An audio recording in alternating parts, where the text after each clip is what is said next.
unedited, tell the truth, and shame the devil. I love being black. All right, people, y'all already know what time it is. It's live, uncut, and unedited. It's been a long day. A long day. We've been on ground zero bringing you the news. A long day, people. Come on in, come on in, come on in. It's a long day. As the church folks said, it's another day's journey, and I'm so glad about it. Come on in, come on in, come on in. All right. Come on in, come on in, come on in. All right, let me put this on this side. It's another day's journey, and I'm so glad about it. All right, let's see. All right, come on in, come on in, come on in. Woo, Lord, have mercy. Come on in, come on in.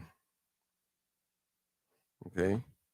All right, we're gonna have the phone lines open. I appreciate every last one of you guys coming in tonight. Everybody know what the topic is. We're gonna talk about the school situation, CPS, and the unheard voices, and all that. So we're definitely going to make some noise tonight, and not only we're going on this channel, we support all children. So I just want to let you guys know that.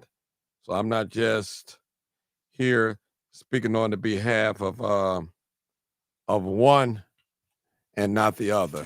So that's what we're gonna do. It's on tonight. It's on tonight. It's on and popping, as young folks say. On and popping. I tell you, it's live, uncut, and unedited. Yep. Come on in. Come on in.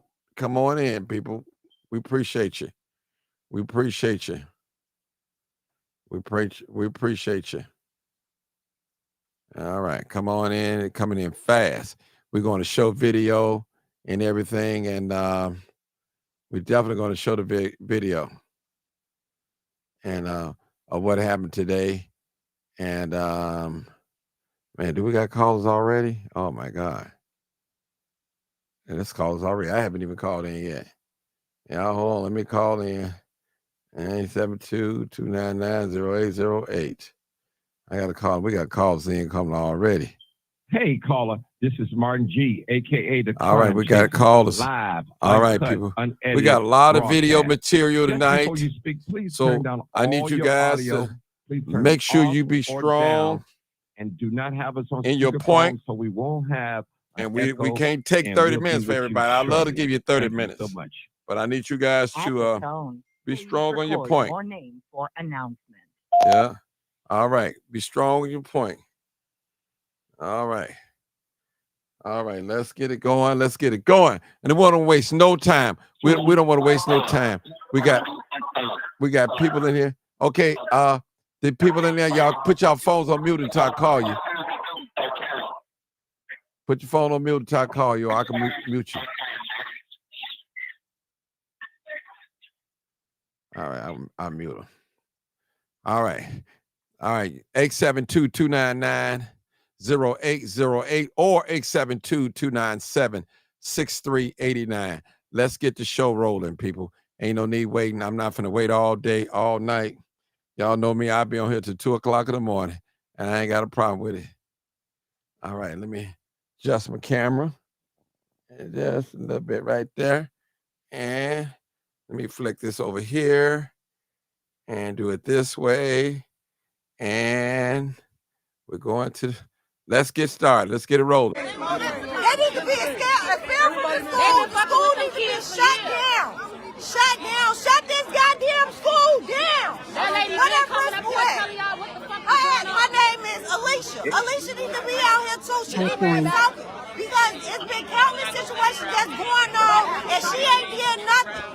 They done kicked the doors in, bust windows, spitting on parents. When would it stop? When would it stop? Come on with it. That's right, baby. Okay, we're live. That's right. Let me get it.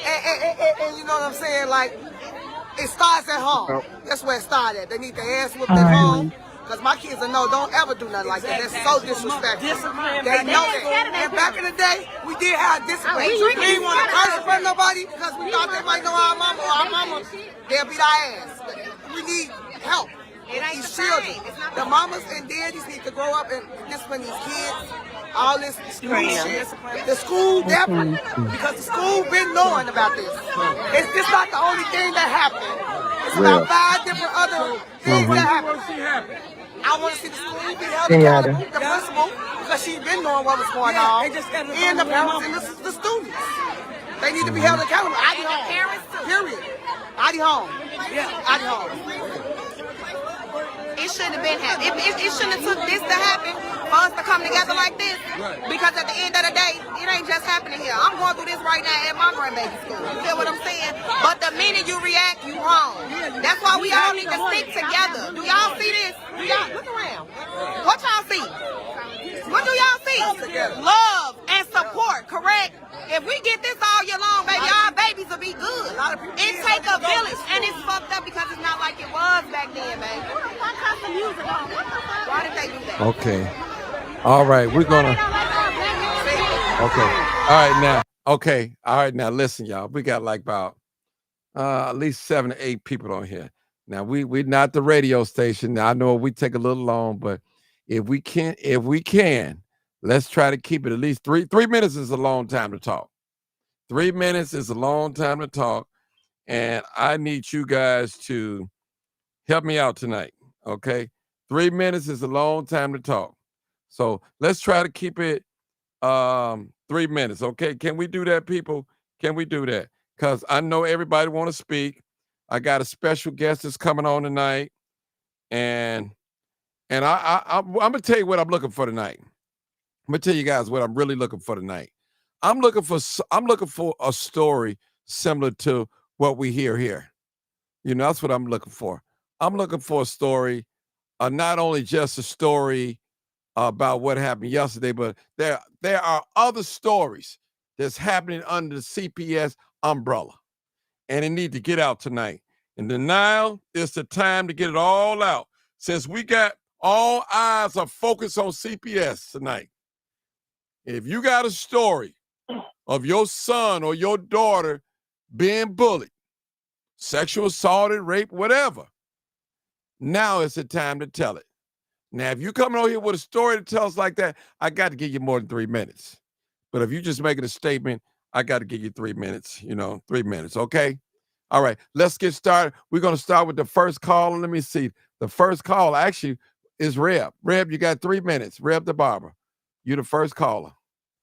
61. What's going on, Martin? What's 12. on, everybody? I hate to have to limit you tonight, Reb. I'm sorry, but I got, man, it's a lot of people. Right, okay, come on. All right. You the first one. I know I deserve 3 minutes. I heard you say you got a story. Okay. So,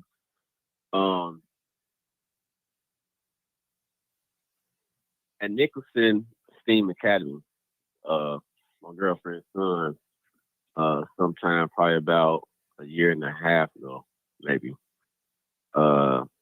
They have they had an after school program going on. And in the after school program is already messed up with the way that the principal run it. But somehow the kids ended up in the gym room with no supervision. And my stepson ended up getting into an altercation with kids that was bullying on him. The difference is he defended himself, but it was a whole bunch of 8th graders. And at the time he was in 4th grade fighting 5th and 6th graders. But it's a whole bunch of 8th graders, 7th graders, everybody, all the kids around edging it on, get him. It was like 3 boys that was fighting him at the same time. So when it got to the point where the word got back to his mother, and she came and she addressed the issue, then the principal jumped in and to save his butt or the school or whatever was going on, they sit up there and they don't want video to be seen because there's video in it. I got a video. We actually got the video. The video was given to me on the actual fight. I got it on my phone right now. So this ain't the only thing. This stuff happens in school. It happens on the grounds of school. Then they throw you in the face talking about if it's not on the ground of school, then they ain't got nothing to do with it when it's 100 feet from the school. They were still by the school. So what needs to happen is that we need to understand that a kid leaving from home to school is still under parents' jurisdiction until that child touch the destination of their school. A kid leaving from school to home is still under school's jurisdiction until that child touches the safety of their home. So something definitely got to be held accountable. And yes, we had a case where we can't sit up there and be out there blaming the kids, blaming the parents, but it's time for everybody to come together, band together, and get on the behinds of the CPS Chicago Public Schools. Okay. Hey, real quick, what was the name of that school again that this happened? Nicholson STEAM Academy. Okay, what's that location? What area is that? That's the one on 60th and Peoria. Okay, now y'all hear that, people? Y'all hear that? You hear that? So any concerned parents on here got a story tonight? The principal name is Mr. Carson. Okay, speak now or forever hold your peace. You putting it out there in the airwaves. They said the power of life and death is in the tongue. Am I right, Reb? Right. All right. All right. All right. I got to go to my next caller. I have actually an out-of-town caller and a fellow podcaster, my brother from another mother. All right. He's Mississippi. Come on, Mac Man. Mac Man. Come on, bro. Come on, brother. Did he make it in yet? I see the number here. Yeah, because he should be in. Mac Man. All right. There he is. There he is. Come on, Mac Man. Mississippi. Come on in, Mississippi. Hey there, brother. How you doing? Hey, this is James. Good. I'm good. How you doing, brother Martin? I'm wonderful. First of all, let me say this. I'm not going to take up a lot of time. I told you I was going to come on. Okay. I commend you for your coverage. It was your coverage that got my attention. It wasn't the mainstream channels. You know them, brothers. I'm not going to give them no advertising. They ain't paying us nothing. Mm-hmm. But how you conducted your interview and your live today. I like your mic too, man. You know, you give me some ideas. But I'm grateful. I'm grateful to be here. It was. I saw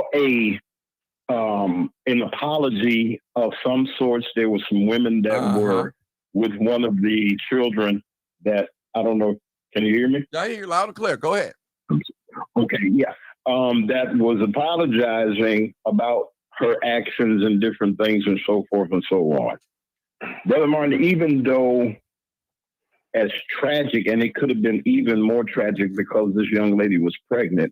Mm-hmm. And what touched me, well, actually, they said we got a lot of people. Mac Man, they said she wasn't pregnant, but she's okay. Go ahead. Oh, go ahead. That's okay. Okay, go ahead. Forgive me, folks. I got to make that correction, but of some kind. And they said that she, but then I was looking. What really got me about the video was when I saw the young man.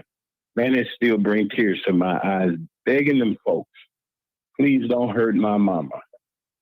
And he was covering, and they snatched him, and they did all these things. And let me say something to the audience and to everybody that's listening. We all got a responsibility to our children. Mm-hmm. We all do.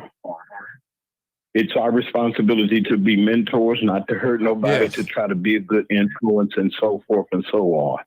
But what I saw, even from the reaction of some people that was trying to defend the offenders, that's the first strike one right there. Accountability, hold these children accountable, not throw them in jail, not do whatever, but there's got to be some accountability somewhere. Second of all, we as adults need to not only show up when it's something like this happening. There's parent teachers nights. There's I don't know if they got the PTA or not or whatever, but just go. Why don't you just go? Go to the school. Pastors, put your backwards collar on, go into the school and just walk the halls. Brothers, and I'm talking about, and I know we work and we got different schedules. We all work and do those. Adopt your school, adopt your community or a neighborhood or in your own block, in your own building or whatever. And let's just try to be a better example. I can't explain why this happened. I know that we were kids growing up and kids get into a fight. They get into a corner. I'm going to make this real quick. And we get into a circle and we used to do those things on the playground. But I never seen a parent attacked. I never seen anything like that. And it really bothered me. And on tomorrow, I'm going to have my show tomorrow. I want you to come on if you want. You know, you always welcome on the Mac Man show. You know, that's your other home. I wanted the audience here in Mississippi and in the southern region were enraged because they got Southern values that they don't put their hands. We don't put our hands on adults, your mama or anybody. You know, we don't do those types of things. That ain't our groove. You know, and even when we grew up in the streets and we was running streets and doing what we did, we had respect for what adults, older people. We've always had that. You know, sometimes you got a partner that might say something to an adult or something like that, though, but we never did just put no hands on no parents, especially a mother. And I want to commend also all of the people that helped that young lady. I don't know, Brandon Johnson, I don't give him credit for anything. I think he just did what he did. I'm disappointed with his leadership. I'm disappointed with the leadership of the Chicago public school system. There's not enough involvement. People, this is just a mere drop in the bucket of what goes on in our schools, whether it's high school or elementary school. So I want to sit back. I want to hear what everybody has to say. Brother Martin, I'm always part of your family. And you know that I love you, brother. Thank you, bro. And for that crime and for you to see what was going on, people saw you in the audience out there in the street. They knew who you were off front. You brought a sense of calm. You brought a sense of calm and professionalism, brother, that we don't get from, we independents, that we don't get from mainstream. And I want to thank you because there was calm there when they saw you.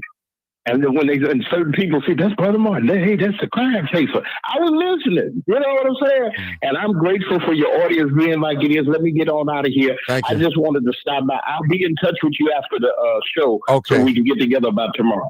All right, brother. God bless. All right. We're going to the next caller. 3 minutes, caller. 3 minutes, 0422, unless you got a story. 0422. Come on, caller. Come on.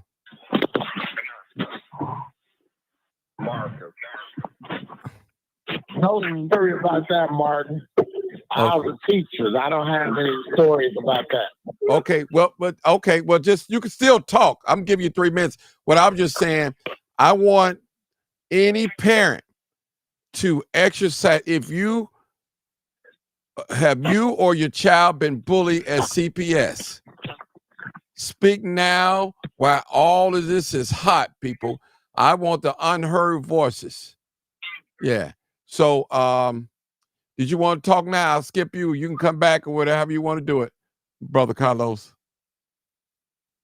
I can speak to what I saw as a teacher. Okay, come on with it. Come on.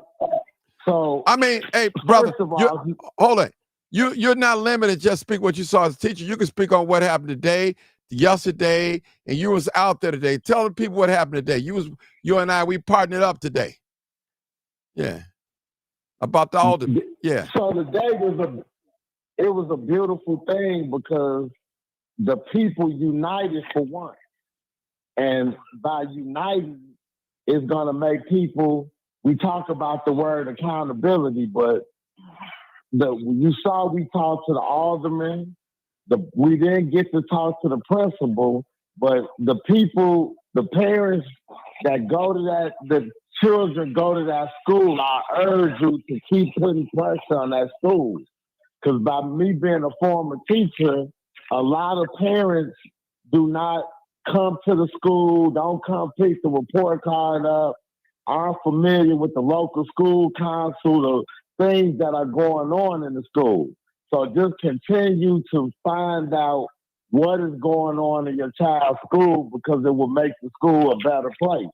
And it will make the teachers do their job more, and it will make the principal and the administrators do their job.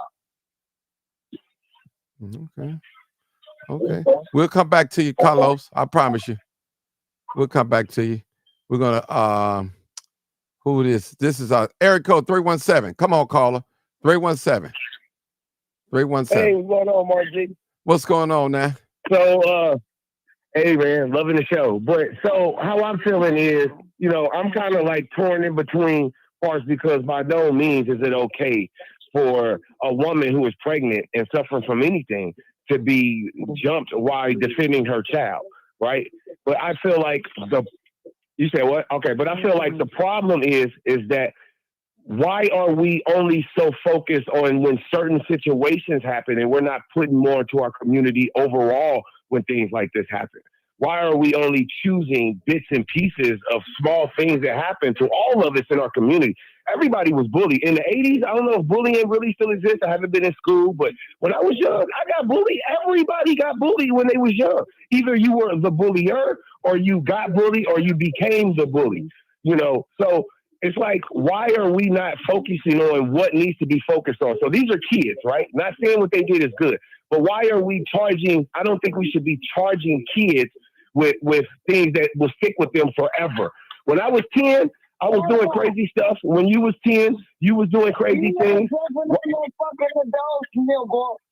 Hold on. Now hold it. We one mic. Wait, what? One mic. I didn't understand what you say. Fucking. Don't worry about it. Come on, brother. Come on. Just come on with it. Because we got a lot of people in line. But yeah, like I said, by any means, I'm not saying this is correct, but I just want to know, when are we going to put more into our community to where we can prevent things like this from happening? What happened when you're back in the days when your neighbor could discipline you, when the neighbor kid could hit the kid, or when I can see your kid doing something wrong and I give them a whooping and then they go home and get a whooping? Whatever happened to those days? You know, we in the days now where it's just these kids have this social media and they just listening to all this violent music and everything they watch is violent. So, and then they're watching their parents and they're just thinking this is okay. So of course these kids are at fault for what they did, but they're still children. What is it that we did when we was kids that we never got caught for, or that I never got caught for? I guess I just look at it different. I'm not saying what they did is okay by any means. There should be punishments by far. But what I'm saying is, as a people, as a community, we should be more lenient to each other and be not so quick to hang each other over the smallest thing or over anything. And that's all I want to say, Mr. Martin. Okay, thank you. Next caller, 0180. 0180. Then we're going to 0180. Hey, Mr. Martin, this is me. How you doing? Hey, my name is Kenyatta.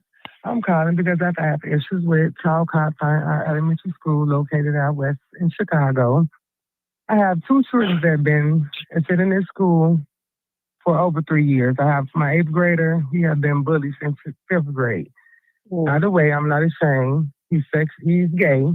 He's black. We are African Americans. And we're in an all-white school, pretty much all white and Mexicans. My son has been called the African princess. My son has been insulted in the bathroom. My son has been called the nigger. My son has been called the monkey. So for the last 3 years, I have called CPS, OSPS, Safety and Security, the police, everything, different departments with CPS. No one did anything. But on November 3rd, I have a 6-year-old daughter that attended school as well. My 6-year-old child was sexually assaulted in the same bathroom that I have asked them to help me to keep these kids safe. It's not just my children. Because at CPS, one band, one sound. All parents and students should be treated with love and equity. Safety and security is their main protocol, the safety of the children. But you guys have promised me, are we going to give me safety plans? We're going to make sure your kids are safe. And at the same time, my 6-year-old get assaulted. So outside of her being assaulted, I kept her out of school since the 3rd. Today was her first day to go back to school after I had the meeting with the principal, the chief, the OSPS. I have had the meetings with DCFS, Chicago Police. They gave me all. She's safe. The child is not here. And my 6-year-old returned to school, and the same kid catch her on the playground and block her off and tell her, you feel stupid? CPS is ridiculous. And out of all of that, they release my child because, as once again, I say today was her first day back. One of my oldest daughters said, I'm going to go up there. I guess they popped up and decided to say, let me check on my sister. Not on no paperwork, emergency form, no kind of information to say to even release her to. They gave her my child without checking identification, signing in, signing out to the school, no kind of document. So when my mom get there to retrieve my child, they said, oh, she's gone. Who did you release her to? No one have answers. And the more I call CPS, downtown office, no one helps. No one is like no support. So I'm glad to say the Black community, yes, I love that you guys stepped up today. You did a wonderful, beautiful job to show Black can still be powerful. But we got to do it for everybody. It's not just one family. It's a lot of us suffering behind CPS. Is no justice. Everything is for lawyers are scared to take up. Lawyers are scared to go against CPS. All I'm asking for, if anybody can hear, is help. Give me some kind of help to where my kids don't have to be at school bullied. My son have been diagnosed with PTSD from being bullied. Who have to go through that? You 14, you're supposed to be in the prime of your life. You're supposed to be enjoying life, no worries. But I have to say, you got to go to a therapist because you're getting bullied. No one helps. The principal unanswered calls. Don't return emails. This is sad with CPS. We got to do better. We need to stand together and just go downtown and protest. Do something to get our children heard. Like, this is like unacceptable. Okay, Miss, what's the name of that school again? Talcott Fine Art. Okay, what's that address? 1840 West Ohio. Oh, wow. Okay, wow.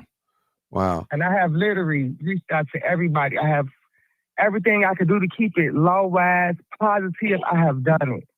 I have not fought. I have not did nothing negative to even say. I'm a supportive mom. I'm at report card pickups. I'm at family dances. Any event they have and my kids say, Mom, we having this, I'm there because I was raised with a two-parent household, so I know how it feels to support. I'm an active mom. I have an active father, active husband to help. Family support. I have village to help me, but I need the voices to help to stand against the racism that's going on. By my son being gay, yeah, you're being bullied because you're black and you're gay. So you outnumbered with two. And I need help to give me some kind of support. It's like I have no help. I'm reaching out for help. I'm begging for help. So if anybody know any resources or anything, please, I'm begging you guys, help me. From the bottom of my heart, I need help. I help you out there with. Let's go tomorrow. You can get an emergency transfer. Okay. Yeah, I need them for emergency transfer. They still not. I asked them for a safety transfer. Call the network. Call your school network. I have called Network 12 numerous times. I have filled out paperwork with Network 12 for the last 3 years, you guys. Seriously. OSPS, Safety and Security with CPS, I have reached out to all these departments numerous times. And it seems like my voice is being heard because I feel like, it's no more than 10 black kids. My daughter is once again, she's 6 years old, first grade. She speaks 80% Spanish. She speaks more Spanish than she speaks English. Very educated. And it's like that. And I told my son, I can't make you run because I need you to stand. Once again, you're gay. So you black. You have to stand. You're still a man. You have to stand your ground. I can't make you run from your problems. But when my 6-year-old got assaulted, they took it a different route. Because now I'm like, you're not even protecting her. She's 6. She's innocent. This is intentional. And it's yeah, they both innocent. But this is intentional. It's like, and our principal, she didn't even give me, I walked into school, she didn't even give me a hello. She spoke to my son and didn't even acknowledge me. After my daughter been assaulted, I'm like, come on now, where's the support, the love? Like, it's terrible. I need help. Now, did you say assaulted or sexual assaulted? She was sexually assaulted November 3rd. Oh, wow. My son was assaulted last school year in the bathroom by a Mexican student that was picking on him because he's black and he's gay. So I have the video of it. The school never once contacted me. Even when they had my daughter, when this situation took another parent to call and notify. When they called, I did the proper procedure. Me and my mom, let's go to the hospital. Let's go do the proper procedure. The school, my mom was sitting there because my son had an incident at school that Friday for Halloween. Because my son he wanted to be, I'm looking up on my uncle's custom. So he said, I want to go be like my uncle. I'm going to be custom for Halloween. The teacher told my son, oh, that's racist. Why would you wear that to school? So my mom was there that Monday when the report was made about the sexual assault. My daughter's father was in the building. We not knowing what's going on, they didn't put my 6-year-old daughter in the office to question her. So when I got the phone call about what took place, I asked my daughter, what happened? She said, I told the principal already. So now I called back to the school. Hey, what time did you get this report? My daughter said she talked to you guys. So she said, 9:32 a.m. I said, well, why did you talk to her alone when my mother is sitting in this lobby? You didn't think to say, let me talk to grandma and ask grandma, can we talk to her and tell grandma what's going on? You didn't inform grandma. You didn't do none of this. But you questioned a 6-year-old child without a parent with a sexual assault? Like, that's unbelievable. See, let me say something, people, real quick. Now, this is the perfect time, like our dear sister is coming out. Now, she reached over here, over there, trying to get help. And that's why this platform is what it is today. It's the voices of the unheard. There's so many dark secrets that's going on in CPS. And she's right. We should not just only show support for one parent. We have to make this a regular thing and show support for her too as well. We have to do that, people. And if there's any resources that anyone have that know about, put them in the chat. I mean, put them in the messenger on Facebook or YouTube. I'll put them up. So, ma'am, is there anything else that we can do, or you got anything else that you left out to tell us? Because I don't want to rush you. No, not that I can think of. I just want some help, you all. Okay. And Mark. Yes. Mark. Yeah. Yeah, while she's on the phone, it's very important, first of all, that you file reports with the police and get orders of protection through the court. You have rights to call the police and take kids to court. I don't care how young. Amen. Next, hit these schools in their pocket. That's what I had to do. You gotta hit them in their pocket. Like I told Dorton High School out here, I will mess up your funding. You call the State Board of Education, Health and Safety Division at the Illinois State Board of Education, file a complaint. Call the United States Department of Education, Health and Safety Division, file a complaint. When they see hundreds of thousands to $1 million missing from their funding, they're going to know you ain't playing with them. Yeah. See, I'll mess your money up. I will mess your damn money up. That's the only thing they understand, because they'll play these games. That's why they don't want to suspend the kids. That's why they don't want to get the police involved, because they know in advance that it messes up the health and safety of the school and also mess with their funding. Because ain't nobody funding an unsafe school. So hit them. Call the Illinois State Board of Education, file a complaint. Call the United States Department of Education, file a complaint. Your children have a right to health and safety in the school, says the state and the federal government. Okay. You can always listen, ma'am. You can always go back and rewind and get it if you didn't get it the first time. That's true. I've got it some of, but I'm gonna go back. No. She can repeat it. If you got a pen, go ahead. She'll repeat it. We here to help you. I'm not here just to get no clout off of you. We trying to help folks over here. I got Illinois State Board. Go ahead, Trina. Tell it again. Trina. The Illinois State Board. Yes. And what else? Can you hear me? Yeah, I hear. Yes, and what else? The Illinois State Board of Education and the United States Department of Education. Thank you. I got it. The Illinois State Board of Education, their phone number is 217 782 4321. 4321. Thank you. Yes, and let me give you the United States.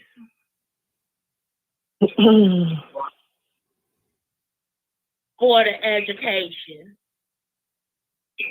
Because this is getting ridiculous. They don't want y'all to know that.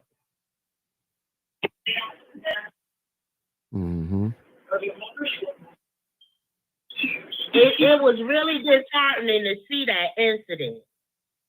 So the U.S. Department of Education phone number is 872 5327 or 1-800-USA-LEARN. 1-800-USA-LEARN. Okay. Okay. Thank you, Mr. Martin. Thank you. No problem. No problem. Because listen, people, we need some people to go. We probably need to go to that school and protest or something, stand in front so she can get some things done. Tomorrow. When I'm quite sure. Yeah. It's like probably give and take 10 black students in his school. So I'm quite sure that it's the other parents are going through it. It's just we don't communicate. We don't see each other. So it's like I'm working you. It's a difference. So that's why I'm like, we need the voice. I know for a fact we need the voice. Mm-hmm. Okay. Well, I'm gonna call you. All right. Thank you. Okay. Thank you. I'm gonna call you. Okay. 3268. What's going on, Martin? Hey, Mr. Roosevelt. Well, I'm great. Good show as always. And I'm a product of something of CPS. I was bullied when I was much more younger and everything because I was disabled, and it still happens now. More mental now, even as being an adult and everything. I don't know, maybe I should need to talk to somebody or something because this kind of stuff keeps on happening. And the thing is, when this kind of stuff happens, like I said on last night's show, it kind of puts a mark on your life, or it kind of holds you at a place. So I think before people do this kind of stuff, they need to really, really think what they're doing to people much more in the future, because I'll be 52 in December, and I feel all my life has not gone any place. I feel like my life is still stuck in the same place that it was maybe, when I was a kid. And to me, it doesn't make any kind of sense, because sometimes I look up and wonder, what have I done with my life? Have I done too much of anything? Afraid to approach people, afraid to hardly sometimes talk to people, because sometimes of how I was treated when I was much more younger in the CPS school system, and there was never no accountability ever for anything at all, period. And big ups to the community, the Black community as a whole, for today coming together. And I'm just so glad that we could actually celebrate in something happening, or protesting something happening to someone who is a part of our community, instead of just protesting whenever, let's just say, someone gets shot by the police. We need to start protesting much more when we see something happen to one of our own, rather than when, we come together when somebody gets killed by police. But yet we see this kind of stuff, and we never, ever come together whenever it's like, black on black stuff, or someone hurting someone else, a regular person in the community. But no, the family all came together. It was wonderful. You were out there. Charles McKenzie was out there. Tyrone Muhammad was out there. Everyone, activist groups and everything, were out there and did an absolute wonderful job. It was a wonderful thing. I love to see it, and I hope that I don't want this to ever happen again, Lord willing. But if it were to happen again, we need to come together whenever something happens to the least of us, rather than always coming together when one of us gets killed by police. And we were there for that woman and that family on today, and it's a beautiful thing. Thank you, Mr. Roosevelt. Trina, before you come, I'm going to play this video of some of the parents being interviewed today in front of the school.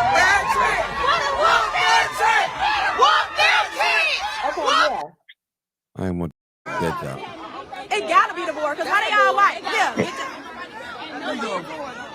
No, but I'm serious though, y'all. Y'all gotta make a difference. It ain't just at home, for real. We need to get it back. But the village is raising. We need to get the village. Everybody, you see my little kid fucked up, don't hit her, because I'm gonna get y'all that. But grab my little baby and be like, what the fuck is going on for to call your mama? Like, everybody have mama's number. But the thing is this too, because listen, y'all remember the mama said it's been going on for 2 years.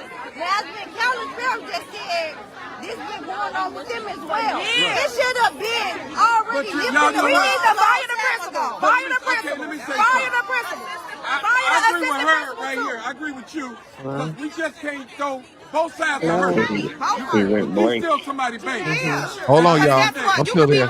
Y'all just sorry. Y'all probably can't hear it, but and be the listen to the video. dumbest. You know what I'm saying? Just because you raised that way don't mean the streets ain't gonna pull you. It don't mean that your home know what you doing outside. It's also that we were raised right and was sneaking and dicking outside. Though my grandma didn't know what the fuck I was doing outside. My mama didn't know. It's that part. If they find out, you are gonna get your ass. Letting your granny know what the fuck going on. Now, it was that part. It was that part. Your auntie said, yeah. It's a difference between somebody giving the rules, raising children, and following through. That's two different things. Rather you put rules in place and you get out here and make sure that your kids is doing what you say do, that's two different things. If you said that your kids is not supposed to do X, Y, and Z, but you at home in the bed or you at the club and you just gave the rules, but you didn't stand on it, what difference does it make? You ain't done nothing. So it's a difference between saying my kids ain't doing video games and this. That's nothing. That's only half of the work. You got to be a complete 100% parent. All around, full circle. This ain't no part-time job, it's a full-time job. And like the man said, when you look around here, all you see is a lot of women. The women are the ones that's standing up. We need the black men to stand up and support our children. Tell the truth and shame all the of this started devil. years ago, many years ago, when they pulled the black man out of the family household because people had public aid and they could not support their family. These men was pulled out of the home. So what are we doing to bring them back? We need to encourage these men to get involved to help us raise our children. It takes a village. It's not a part-time job. It's a full-time job. We have to do our part. Faith without works is dead.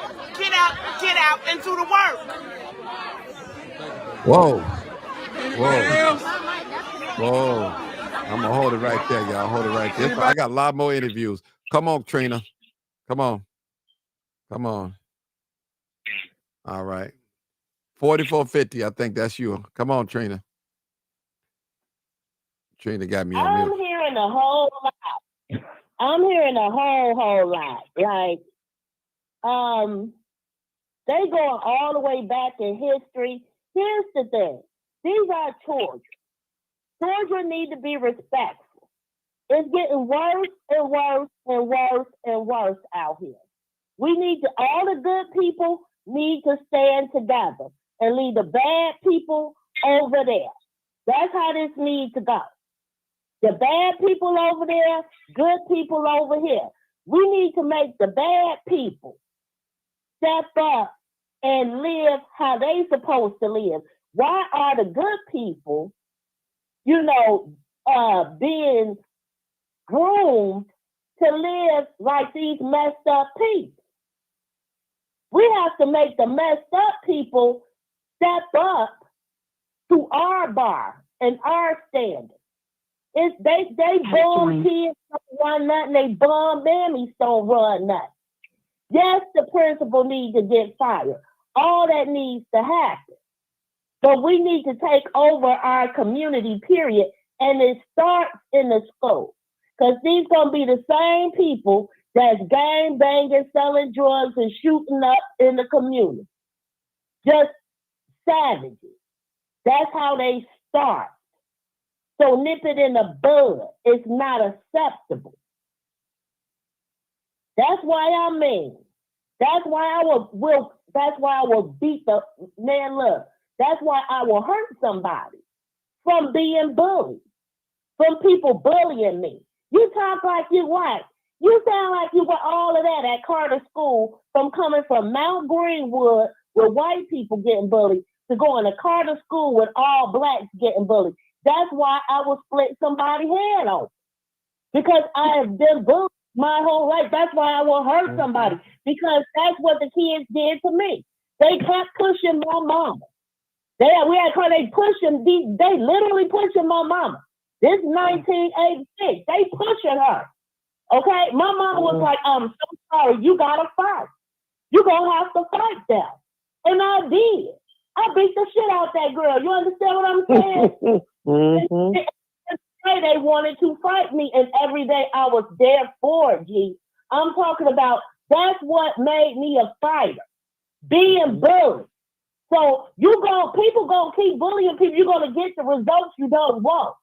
You see what I'm saying? To the point where 8th grade, they put me out of shoot school because these girls jumped on me When I was on the cheerleader team, what I do? I came back to school the next day with a Crown Royal bag full of nails, paper towels doubled up with tissue around it. And what I do, put common cleanser in these girls' faces and beat the hell out of them with a Crown Royal bag full of nails.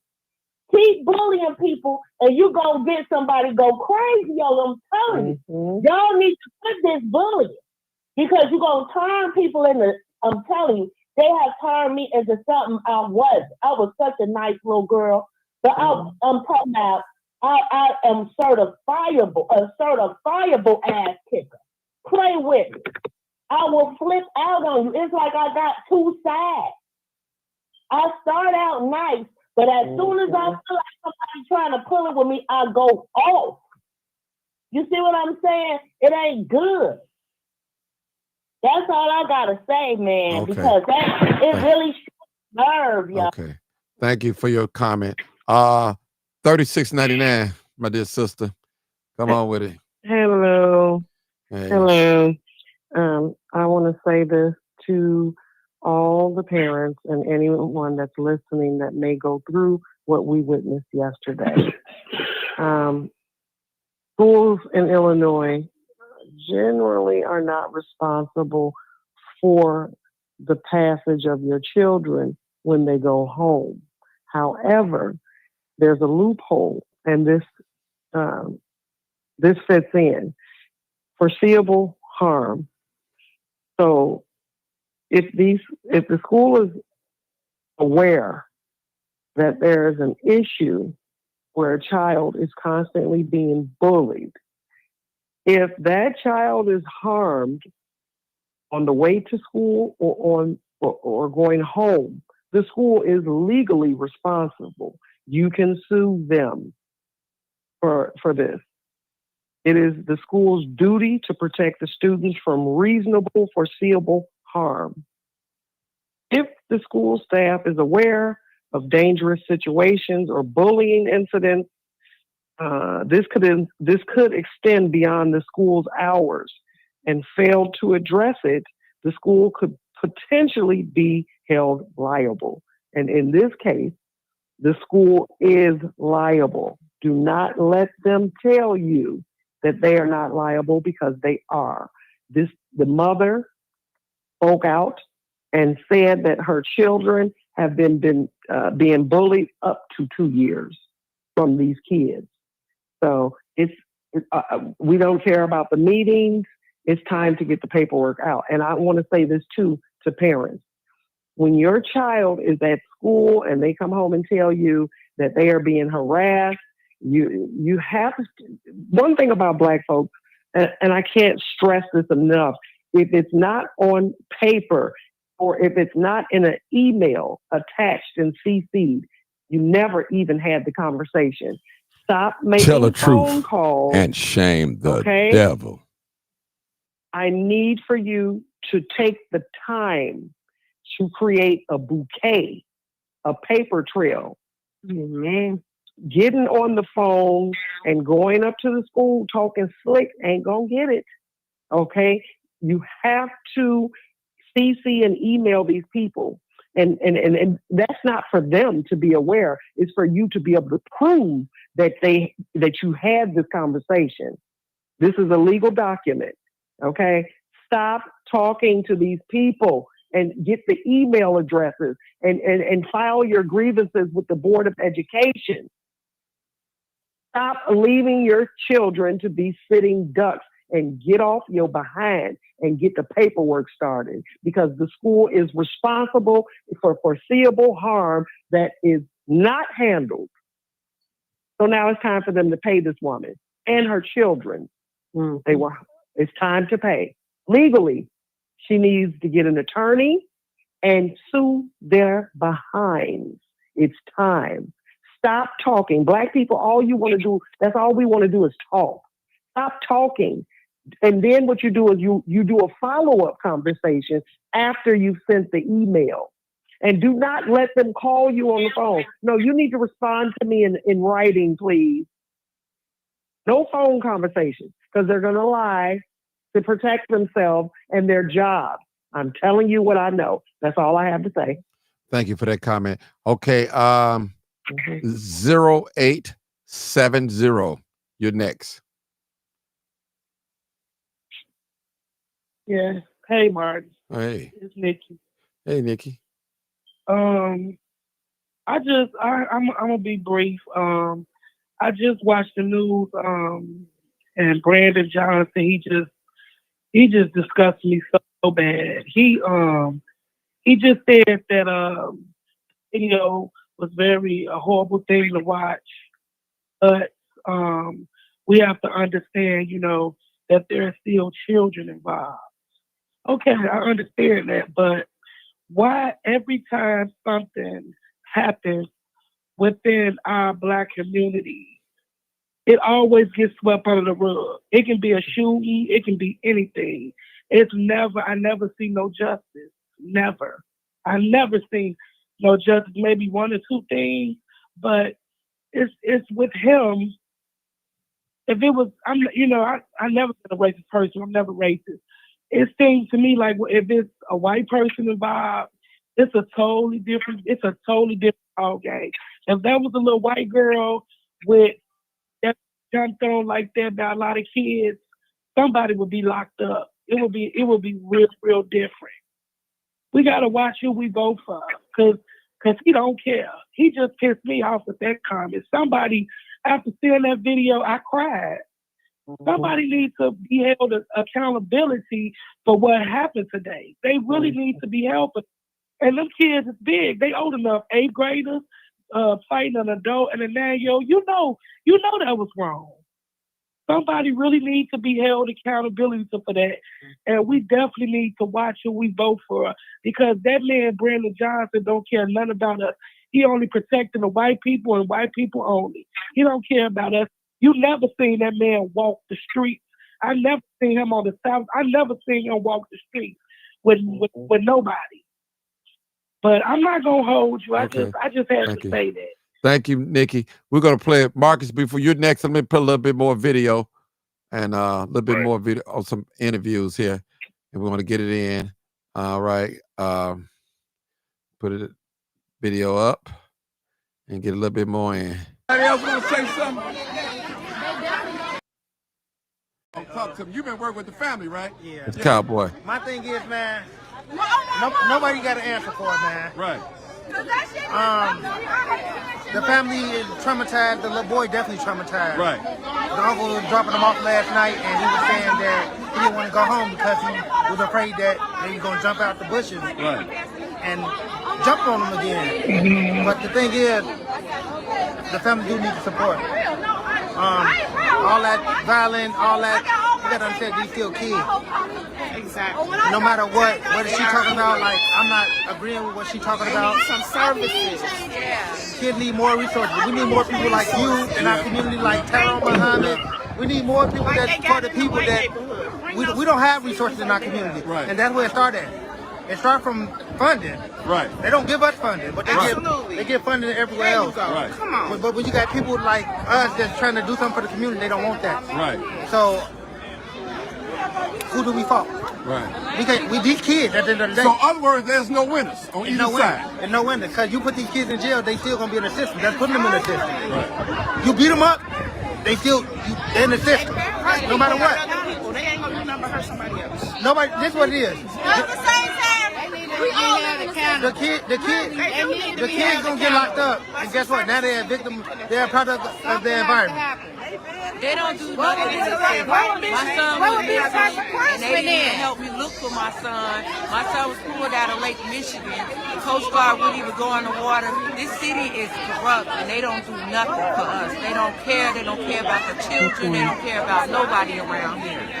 Nobody. And they need to be held accountable. Like the kids, they shouldn't have jumped on that kid. I mean, on that parent like that. You don't go to the family like your kid did not ready to fight you, but it's like, we keep on depending on the government to help us, man. It's gonna take us to help us. Take a village. They took the power. That's one thing I agree with Tyrone. We are our own solution. The first thing we ready to do is squad up. Let's talk about like, we can actually come to an agreement without having to fight each other. That's why the fuck our kids ain't acting the way they motherfucking acting. Real shit. No, I sound like I am. I need to be against the family. I don't want the family. No, I'm saying I need to be in there with them fucking advocating for them. I don't know. So none of your kids was the ones that. No, my kid went here though. That's why it's really hitting me because my daughter used to go there. I stayed around here for 10 years. This shit been going on. That's what I'm saying. This shit been going on at this school. This shit ain't just happening. A little girl tried to kill herself because some kids at this motherfucking school was bullying her. They came up here. The little girl's sister pulled up fighting the kids. The police arrested the sister because she defended her sister. Like, what type of shit this is? Like, it's never no justice or shit. Because at the end of the day, we all out here now. You see, we said. Okay, let me ask you a question. What is it that you want to see happen here? I want some justice. Like, I don't give a fuck kids and not everybody keeps saying the system. We already living in the fucking system. Everybody that's out here on this motherfucking curve is in the system. Lock them motherfucking kids up and show them what the fuck prison feel like. Because they acting like some fucking wild animals, so we finna tame their ass like some animals. They want to live out here. No, not prison, but juvenile. You know, not prison, but juvenile. You know, they juvenile delinquents. Put their ass where the fuck they want, weird shit, because if this one of us touches some kids, we'll be in jail right now. In the back of that motherfucking car. And if you no question, actually, they ass to Audi home.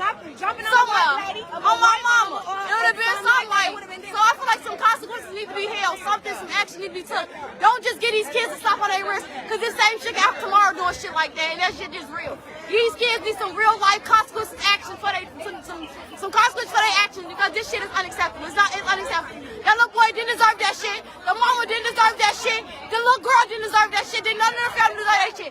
So I feel like we need some justice for them, like real shit. And I'm out here today to support. Yes, I don't know them personally, but it's a family. And if it was my family, I want motherfuckers to be out here just like they is now. Support. So we gonna stand out here until they come out and let us know what the fuck going on, and we're not moving. And that's all I want to say. I want some justice. I want real justice. I want to see their little asses being held down in the motherfucking police car. Put them in back of this one so we can see them. All right, we're going to hold it right there. Come on, Marcus. Well, Martin, let me tell you this story briefly. Go ahead. I spoke to a bystander today outside the school who went to the school back in the early 90s. And he told me that this is the same problem. He told me the story about a Puerto Rican kid who was being bullied, and he brought a BB gun to school. And he said, of course, a BB gun, you can't kill nobody with it. But it ultimately led to this kid getting in a gang. He eventually got killed. But the school did nothing about him being bullied. And it's been going on ever since I can remember.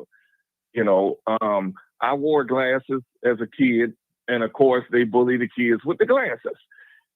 But I had family. And when the school that I went to didn't do anything, my cousins overheard me telling my mother what had happened to me on a bus on the way to a skating trip. And I told the teacher didn't do nothing. And when my mother called up to the school, the teacher had an attitude with her. So by me and my cousins living in the same house, we kind of developed not just a cousin relationship, but a brother and sister relationship. They all went up there and handled business. The police was called. My mother at that time pulled me out of Bond School. This was in my last year, 8th grade. She pulled me out for about a month and filed a due process hearing, which was about to lead to a lawsuit against the Board of Education.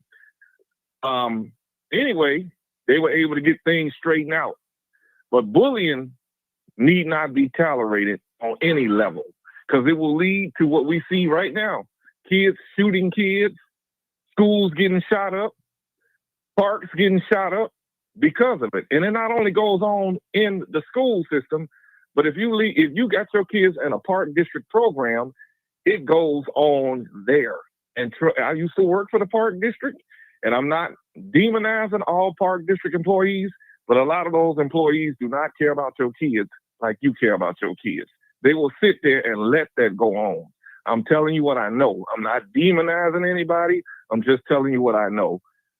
What can we do about it? It's a lot of solutions. I don't think nobody who calls in here and give a solution would be wrong. It's a lot of solutions. That guy went on to tell me that I was saying, put them in a bad behavior school. And he said, that might work, but the reality of it is it's not going to work. It's going to make them worse. He explained to me why. And then he told me he used to be one of them bad kids. And he was put in a bad behavior school, and it didn't do nothing for him. It made him get connections with drug dealers, other gang members. He said, so he got worse. But when he was taken out of there and put in another school around peers that wasn't on that, that's when he changed. That's what changed him. Locking them up is not the answer. Yes, they should be held accountable, but I don't think throwing them in jail is not the answer. I still am not going to rule out putting them into some type of boot camp. They need to be disciplined. I don't know if they got fathers in the house or don't have fathers in the house. They need to be disciplined for what they did. They need to feel some type of accountability. I know that they're children, but all of us, if that woman had pulled out a gun and shot one of them kids, she would have been in jail. Sick of cell or not, she would have been sitting in jail. So if she would have been held accountable, why can't the kids be held accountable to some degree? I think they need to go through some counseling, mandatory counseling, therapy, as I said before, a sample of boot camp, and pulled away from the peers that cheer them on when they do this, and they be put around a whole different crowd that's not with that. And hopefully that will change. But I do believe that they wasn't expecting what happened today. Shout out to the city of Chicago, Black people, when they said we don't do nothing. Y'all showed up and y'all showed out at that school today. And I think these kids who did this did not expect that big of they didn't expect it to go this way. It went this way. And now they're going to deal with not being able to go outside. They can't be normal kids no more. They can't do what they was used to doing anymore, because every time they go outside, some of their own peers are going to remind them, or worse yet, they're going to bully them. And now they're going to see how it feels to be bullied and humiliated. I do hope that those children that was with that lady get some therapy, because it's going to be in that mind, especially that little boy's mind, I couldn't defend my mother. And that could go a different way. He can be our next shooter. He could be our next sniper on the roof shooting people because of what happened to him on his way from school with his mother. Yes, the school should be held accountable if they were aware of it.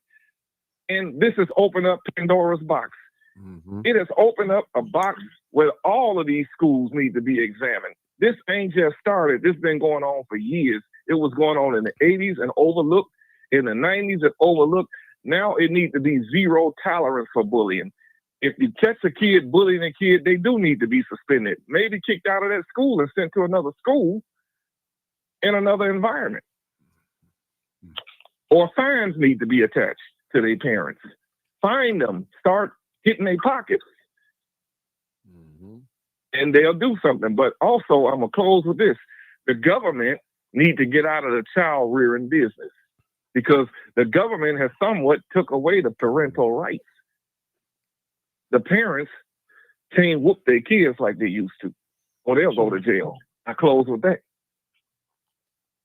Okay. All right. Next caller, 2806. Hello. Hello. Hi. My name is Hoffman. Actually, my daughter called in early, and I have heard so much of I never heard in my life as listen to this tonight.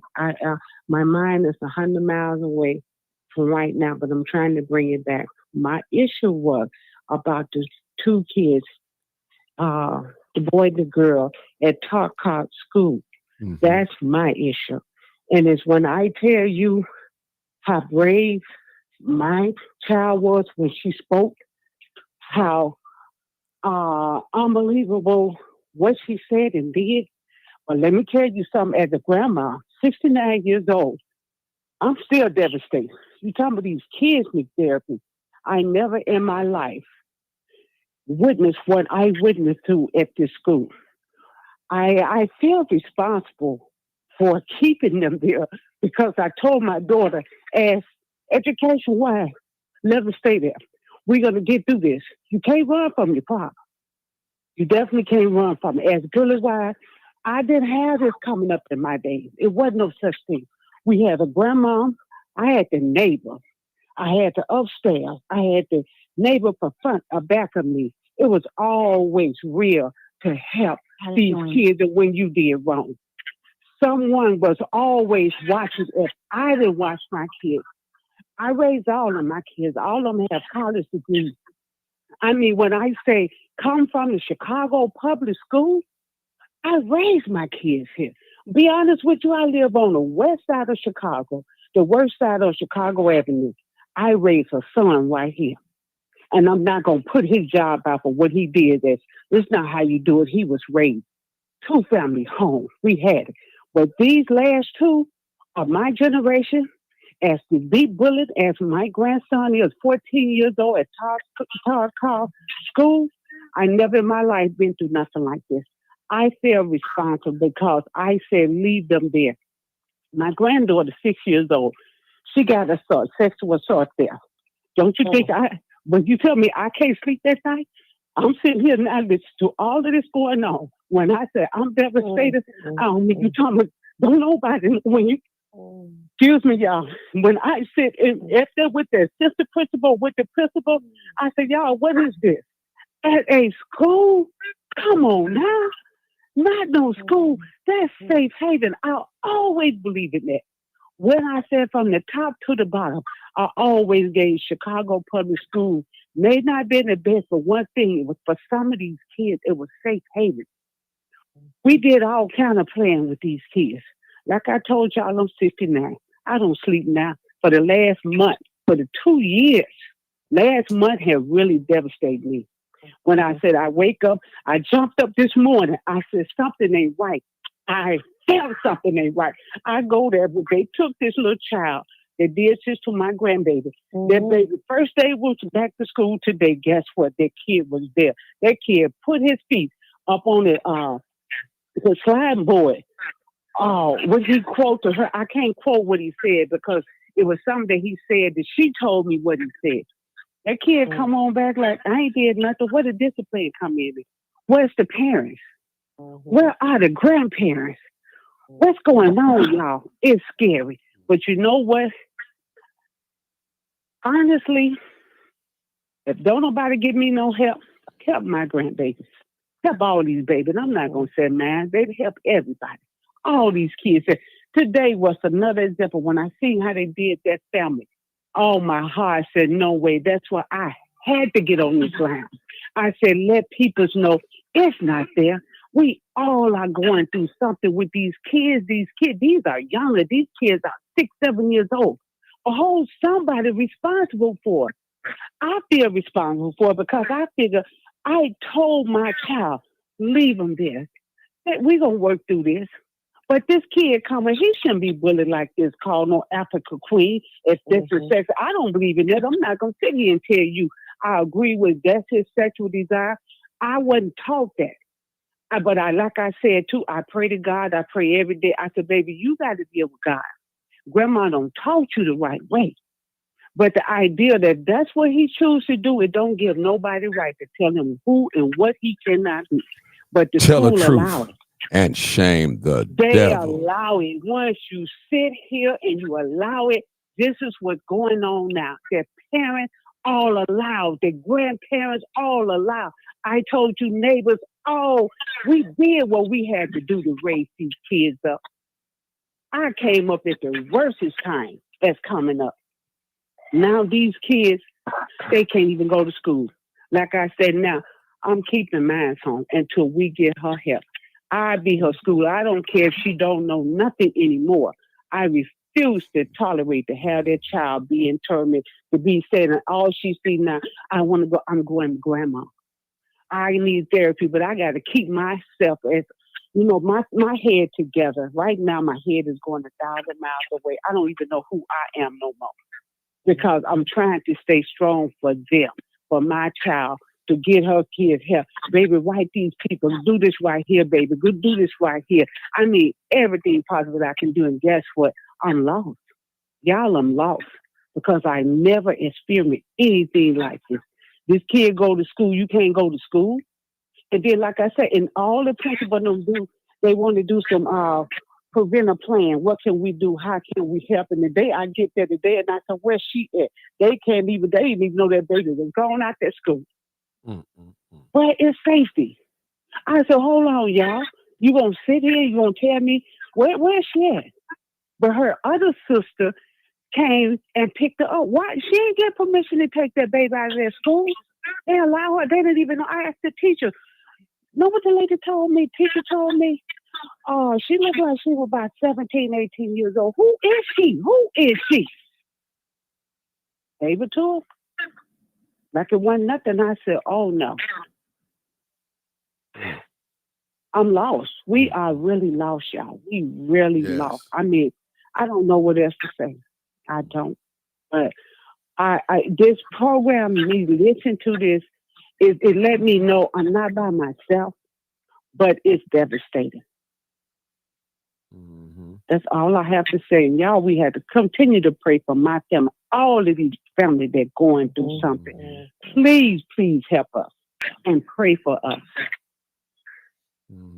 And thank you so much for listening. Appreciate you calling in. Can you give us the name of that school again? I know your daughter told us the name of the school. Talcott, Talcott, Talcott. Okay. Talcott, 1840 West Ohio, Chicago, Illinois. Amen. That's it. You see, I couldn't think of the address, and I know it's out. 1840 West Ohio. Yes. When I said they come to you, I mean, it's no more. They come to you. I get a 6-year-old get assault in their bathroom, and nobody know nothing. Nobody see nothing. Nobody do nothing. And then they never got a phone call, baby. My God. Yes, it's time to get a lawyer. And that is unbelievable. All I can do, like I told you, I can't even think anymore.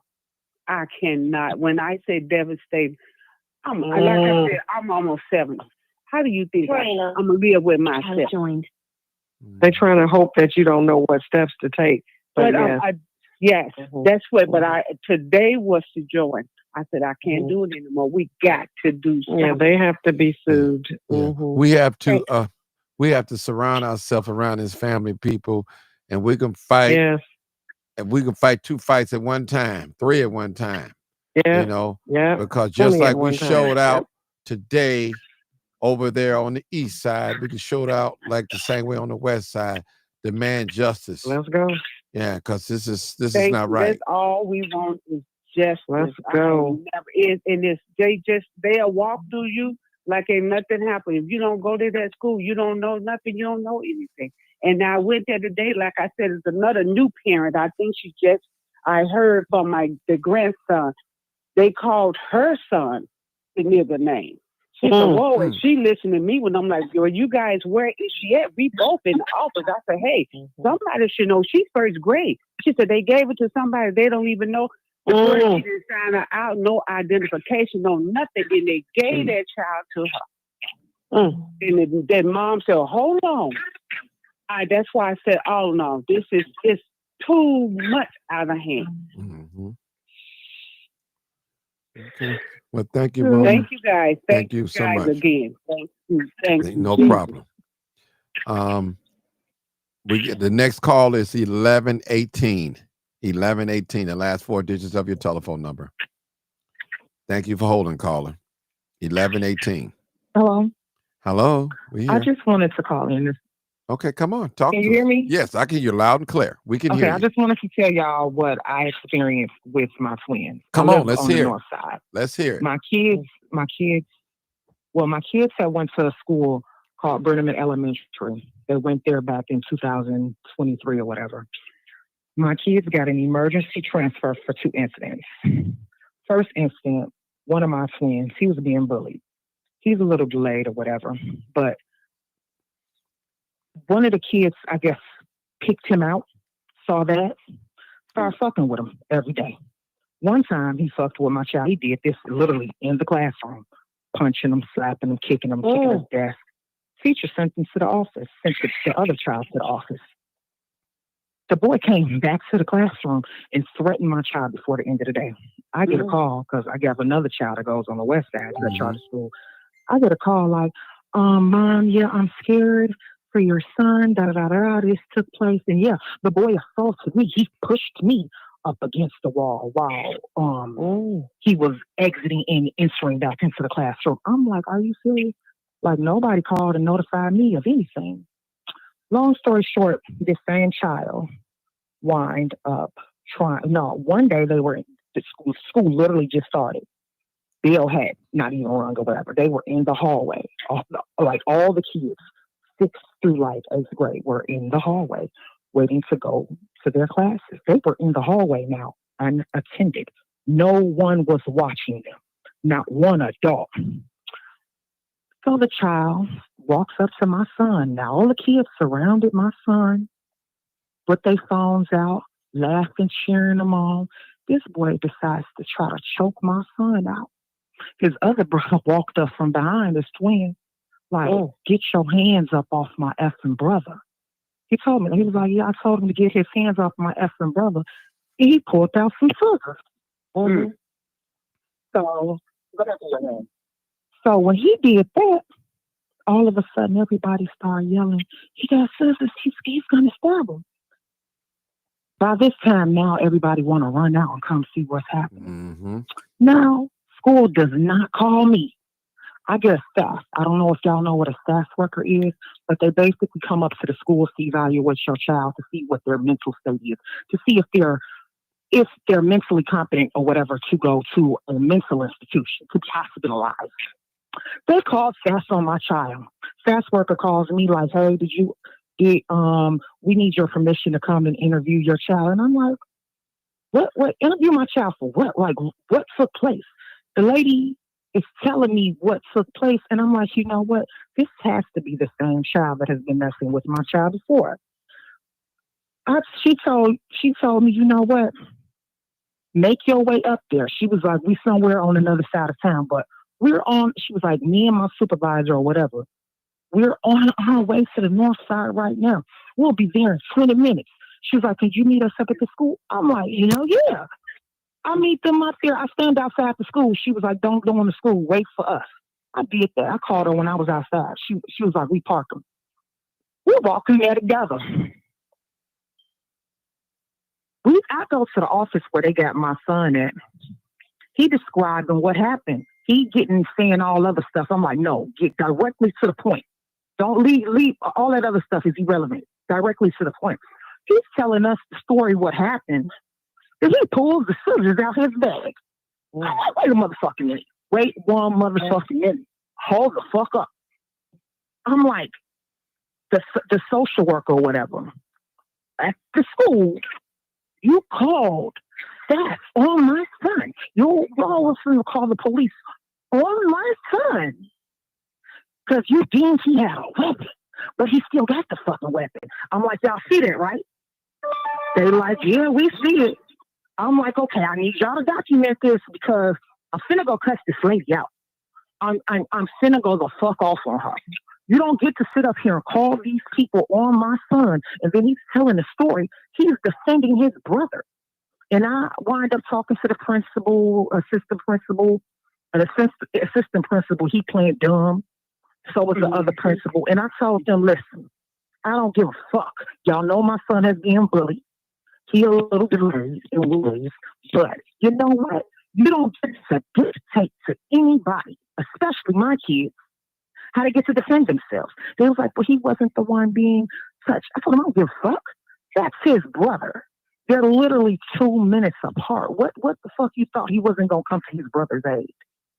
Oh, but that's right. Nobody even knew that was his twin brother because one is short, one is tall, one is light, and one is dark. And I told him, you know what? Let's keep it that way. People don't need to know his child brother. So when some shit kick off, you're going to have your brother's back no matter what. I don't give a fuck what goes on. Now, then, long story short with that too, they erased all their video. Not too long after that, I get a call at like 7:30 going on 8 o'clock at night. Now, school let out at 4 o'clock. I get a call from the principal like, yeah, mom, da-da-da-da-da. She was like, did your son tell you what happened? And I'm like, no, like, my kids, they've not talked to me. I've not heard anything what happened in school today. Like, what happened now? She goes on to tell me that, oh, yeah, he was sexually assaulted. It's a rumor. It's a rumor that he was sexually assaulted by his teacher. I look at my phone. I'm like, oh, ma'am, school let out at 4 fucking o'clock. It's going on 8 o'clock at this point. You're calling me at 7:35. It's going on 8 o'clock. So you mean to tell me all them hours went by and you didn't feel the need to tell me nothing? I call my son in the room and I'm like, listen, you need to tell me what took place or whatever. Da, da, da. He's scared. He don't want to tell me nothing. He thinks he in trouble. But he like, yeah. I'm like, you know what? You ain't got to tell me nothing right now. Did the principal talk to you? He was like, yeah, they put me in office and they start asking me questions and da da da da da this and that. I'm like, around what time this was? He was like, around lunchtime. I'm like, you know what? So a good 8-9 hours then passed, like the whole day basically passed. And the principal, you knew this. You didn't think to reach out to me? In both incidents, though, when my son went back up to the school, the teacher was still working there. Teacher was still working there and the child was still there. I'm like, you know what? What I wind up doing, because I know the principal was pissed off when I did this, found out they were going to be having a PTA meeting. I went to the PTA meeting. The principal had like deer with headlights on or whatever. She looked shocked as hell because I'm like, you know what? I start asking her all these questions. She's like, we're going to take care of it. I ain't trying to none of that shit. Like, now that I know that PTA meetings are recorded, I'm going to address it right then and there. Because it's like, I'm not trying to be funny. Y'all coming up with all of this money for the migrant kids that was going there at the time, for teachers for them. But you can't pay nobody to monitor these kids while they're in the hallway.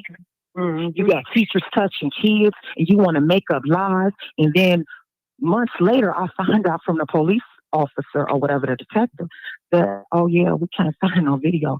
Because they erased it. They literally erased all their video. And I'm like, you know what? Not a rocket scientist, but the school erased their video. I'm pretty sure that video was still at headquarters. Did you go to headquarters? She was like, yeah, I'm going to look into that. I'm like, yeah, maybe you should, because like, come the fuck on now. Like, come the fuck on. Like, all the video erased it. I'm like, that don't seem fishy to you? I'm like, I'm just really tired. They wind up transferring my kids from that school. My kids didn't go to school for like an entire month. They wind up transferring my kids to another school. And then at this school, not the same thing, but now my kids are getting called a nigger because the school was predominantly Hispanic and white. And like I told my kids, I'm not trying to be funny. I told them, I'm sorry y'all having to go through this. It's fucked up. But I would rather you get called a nigger than somebody to put their hands on you. I told them we can't keep transferring schools like that because just us being black, they're going to point the finger at us. Like, oh yeah, you know what? Maybe it isn't everybody else. Maybe it's you. And I told them, you know, y'all, at the time they was in 7th grade, I'm like, you know, y'all got one more year. Just stick it out. Just stick it out. Like, don't talk to the kids. They call you a nigga, stay away from them. They call you something, say it out loud. Say, hey, stop bothering me. Bring attention to the situation that's going on. So they sitting up here whispering it. And when you do something back, it's like, oh, that never happened. I told them, I don't give a fuck. Anytime somebody do something to you, let it out. Yell out that they're fucking with you. So now it's bringing attention to what's going on versus them saying, oh, this didn't happen. Because that's another thing I've noticed with CPS. Everybody likes to hide shit, which brings me to that so-called code of conduct. I read that code of conduct book. The schools can't do shit, especially if the child has an IEP. If that child has an IEP, they like bulletproof. Because I already told the school and I told the police, because I've had to call the police when I saw the child that bullied my child, that choked him out. I saw him at a basketball game on a Saturday with the school bringing him. I told the new school the situation. They're like, oh, we didn't know nothing about that. It was like, when you transfer your child or do an emergency transfer, we can't look in your child's file and see that. Only the principal has access to your child's file to see whatever the situation is. I told them what the situation is. That's their child. I called the police. The police came out immediately. And I told them, I want that child arrested. They was like, oh, we got to call a white shirt or whatever, somebody higher up. They wind up calling him. They was like, "Oh, we finna search the building. He's going to jail." And I told them, "Good, because I don't give a fuck where I see him with. He's going to jail." I even had to tell my son, I hate to take it this route, but I told my son, "Don't go out in the neighborhood over here, because the boy lives in this neighborhood still, which I still stand." I told him, "You don't have to take a lick or two, because this is just me. If you touch my child, I'm going to fuck you up. I don't give a fuck about your age. I don't give a fuck about your gender. You don't get to go around fucking with vulnerable kids, and you know that they are. You don't get to do that."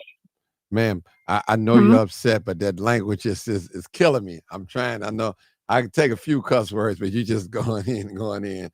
So just kind of watch your language a little bit for me, please. We hearing you out, though. Go ahead. But yeah, I told my kid, I told my one particular child that he's gonna have to take a lick or two, and I'm gonna come run up in there, because I'm not playing these games. Because it seemed like a lot of parents nowadays, they like to say, "That's not my child. They're a good child," but I don't know how to put this. If my child gets in any trouble for bullying or anything, they already know. When you come home, however you bully somebody because of their clothes or their shoes. The next day you go to school with the most raggediest stuff. You're not going to school with no Jordans or none of that. And then you're going to apologize to them. And I don't get that with CPS. It shouldn't be that both of the kids gotta want to have a mediation. Whatever they going through, they both have to want to come and sit down at the table and talk about it. See, that's not mandatory with CPS. And I'm like, that's crazy. Because back when I was in school, we were made to talk it out, to get down to the root of the problem. They don't do that now. And I'm like, you would cut down on a lot of fights and just incidents happening, period, if y'all talk to these kids. Y'all don't want to do that, though. Y'all want to avoid having to sit down and avoid paperwork. Y'all just sit back and let stuff happen. Because I already had a few teachers tell me that, I'm just here, I'm getting my check. That ain't got nothing to do with me. And it's like seriously, wow. Like seriously, wow. Like I didn't have to go through this when my kids went to a charter school. Like I really didn't. When my kids was in the charter school, I didn't have to go through any of this. And it's like crazy that CPS, they know that stuff is going on and they try to hide it under the rug. Of course. And then like with this situation now, when stuff go viral, now they want to act as if they're going to do something. In reality, them kids going to be back at school within a week. They're going to suspend them for a few days, and that's not right to me. And I already said it, the best way to get them back is to sue. Okay, we got to go to the next call. Thank you for your comments, ma'am. Thank but you. That's so all much. I had to say. I appreciate you. You got it all out. All right. I hope you got it all out. Okay. Can you tell us the name of the school? The name of the school? The school that this took place at was Brenneman. It's on the north side of Chicago. Okay. Right off Lakeshore Drive. Okay. All right. Thank you. All right. All right. We have. Okay. Hold on. We have a 0404. I think we had Mama Doris on there. I think she hung up. I see she disappeared. Come on, 0404. Yeah. Come on, caller. 0404. I think that's it. Yeah. Hello. 0404. Oh well. We're gonna move on. Old timer. I think that's 4093. 4093. Come on, caller. Yes, sir. Yeah, man, that was good. I understand the lady had a lot of frustration on her, but I mean, if that's the kind of language she using around people, then them children gonna be acting the same way. Man, it's gonna be impossible. We talked about this last night, that you cannot lay a proper foundation, and it's not gonna be strong enough for you to just say, "Hey, don't do that." When you done pumped 90% of some negative stuff inside the children, they're gonna do the negative stuff is gonna come. So she wasn't doing them to blowing off a lot of steam, and I don't know what the point was because ain't nobody gonna listen to that. My father used to tell me to go put out some cigarettes, because at that time, people had ashtrays all around the house. Well, you'd say, go put the cigarette out. Well, I turned around a couple of times and looked like I was going to try to pull off it when they weren't looking because they were smoking. So if the other people see you doing and acting that way, hey, they're going to be cussing. They're going to be cussing by the time they get 3 years old. Them children going to have some words coming out of them. So I don't know, how people going to make a difference. But last night, hold it, old timer. Hold it, old Go timer. ahead. Let me say this. Let me say this in the defense of that woman, the woman that just spoke. Now, everybody's not a Christian. Everybody don't talk without swearing. We know some people swear. That's how they express themselves. That don't mean that the story that she told us wasn't true. Now, listen, hold on. When people express themselves, they express themselves differently. Some people can get it all out in 1 minute. Some it take 5 minutes to get it all out. So I'm hoping that I understand what you were saying, but I don't think this was the appropriate time or the appropriate place to say what you just said about her. And she has some genuine concerns about her child. So I don't think that was cool. And you just didn't listen to nothing she had to say. And this thing is real. Our children are being abused.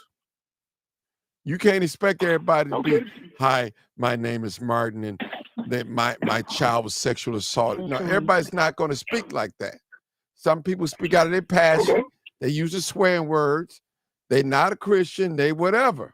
Just some people, that's how they express themselves. So we got to be real careful how we judge people when they explain their story. Now, I did ask her as the host, because she toned it down with the cuss words. But I didn't put judgment on her. She did. I did ask her that. Okay. So we got to be careful because we're on here to listen for people's stories. That's what we're on here for. Okay, go ahead, old timer. I just had to say that. Go ahead. I'm giving you my story. You're right. You're right about what you said. But eventually, I started smoking. And I can't say that I started smoking because I saw my father do it. But, eventually I started doing it. And I started sneaking doing it until I was old enough to just go it on and just go it on and do it. But the thing is, man, we was talking last night. And I said that until those fathers, get serious about their children, it's going to be hard. Now they say that a woman can't raise a child, can't raise a young boy and bring him into manhood. I don't know if that's true or not all the way, because I come from a two-parent home. I never was without a two-parent home, so I can't specify what it means to be just in a one-parent home. But what I saw on that tape, man, that was just somebody gonna have to be punished, and the children, man, them children cannot come home from school and go run outside and run the street with their friends. They got to have some type of punishment that they got to be held real tight to. Got to be held tight. For the next month and a half, you're not going outside. You're gonna be in this house. Old time. I tell you. You got me on loud mic. You got me on speaker because I hear echo. No, that's not me.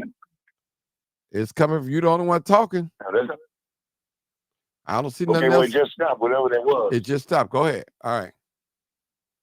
Okay, so what I'm saying, until I tell you to go outside, you're not going outside. And they're going to have to be held accountable to that. Now if you got to go send them to the corner store and get a bag of rice or whatever, you better get that rice and come right back here. But those children, from what I saw, there's no excuse for no child to do what they did to that family yesterday. That's just unconscionable for a father not to go over and say, hey, I got to get involved. It just cannot be. he has to know that that was his child out there doing that. I don't care where he live at.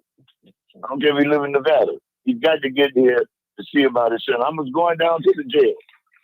I went down to the jail for many times, and it was told to the brothers that, man, you have to be there for your children. You have to be there. And this is what we saw yesterday is just a prime example. Fathers not being present in their children's lives. I agree. Now that's not enough to wake somebody up. Then they don't have to get killed. But to do what they did yesterday, no child should do that and walk scot free. You're talking about these children. Another thing we got to stop doing. About, these are our babies. These are our babies. We always want to make excuses for our children. But these are our babies. They just nothing but babies. And they know how to fight like that. Jump on people and do stuff. Oh man, I mean, it's just the way that we know how to do stuff. We can grow up real fast overnight. They've been watching all of these games, Fortnite, and all these video games. They know how to do stuff. So when they go out and act out, then you got to act out with them. And one of them is punishment.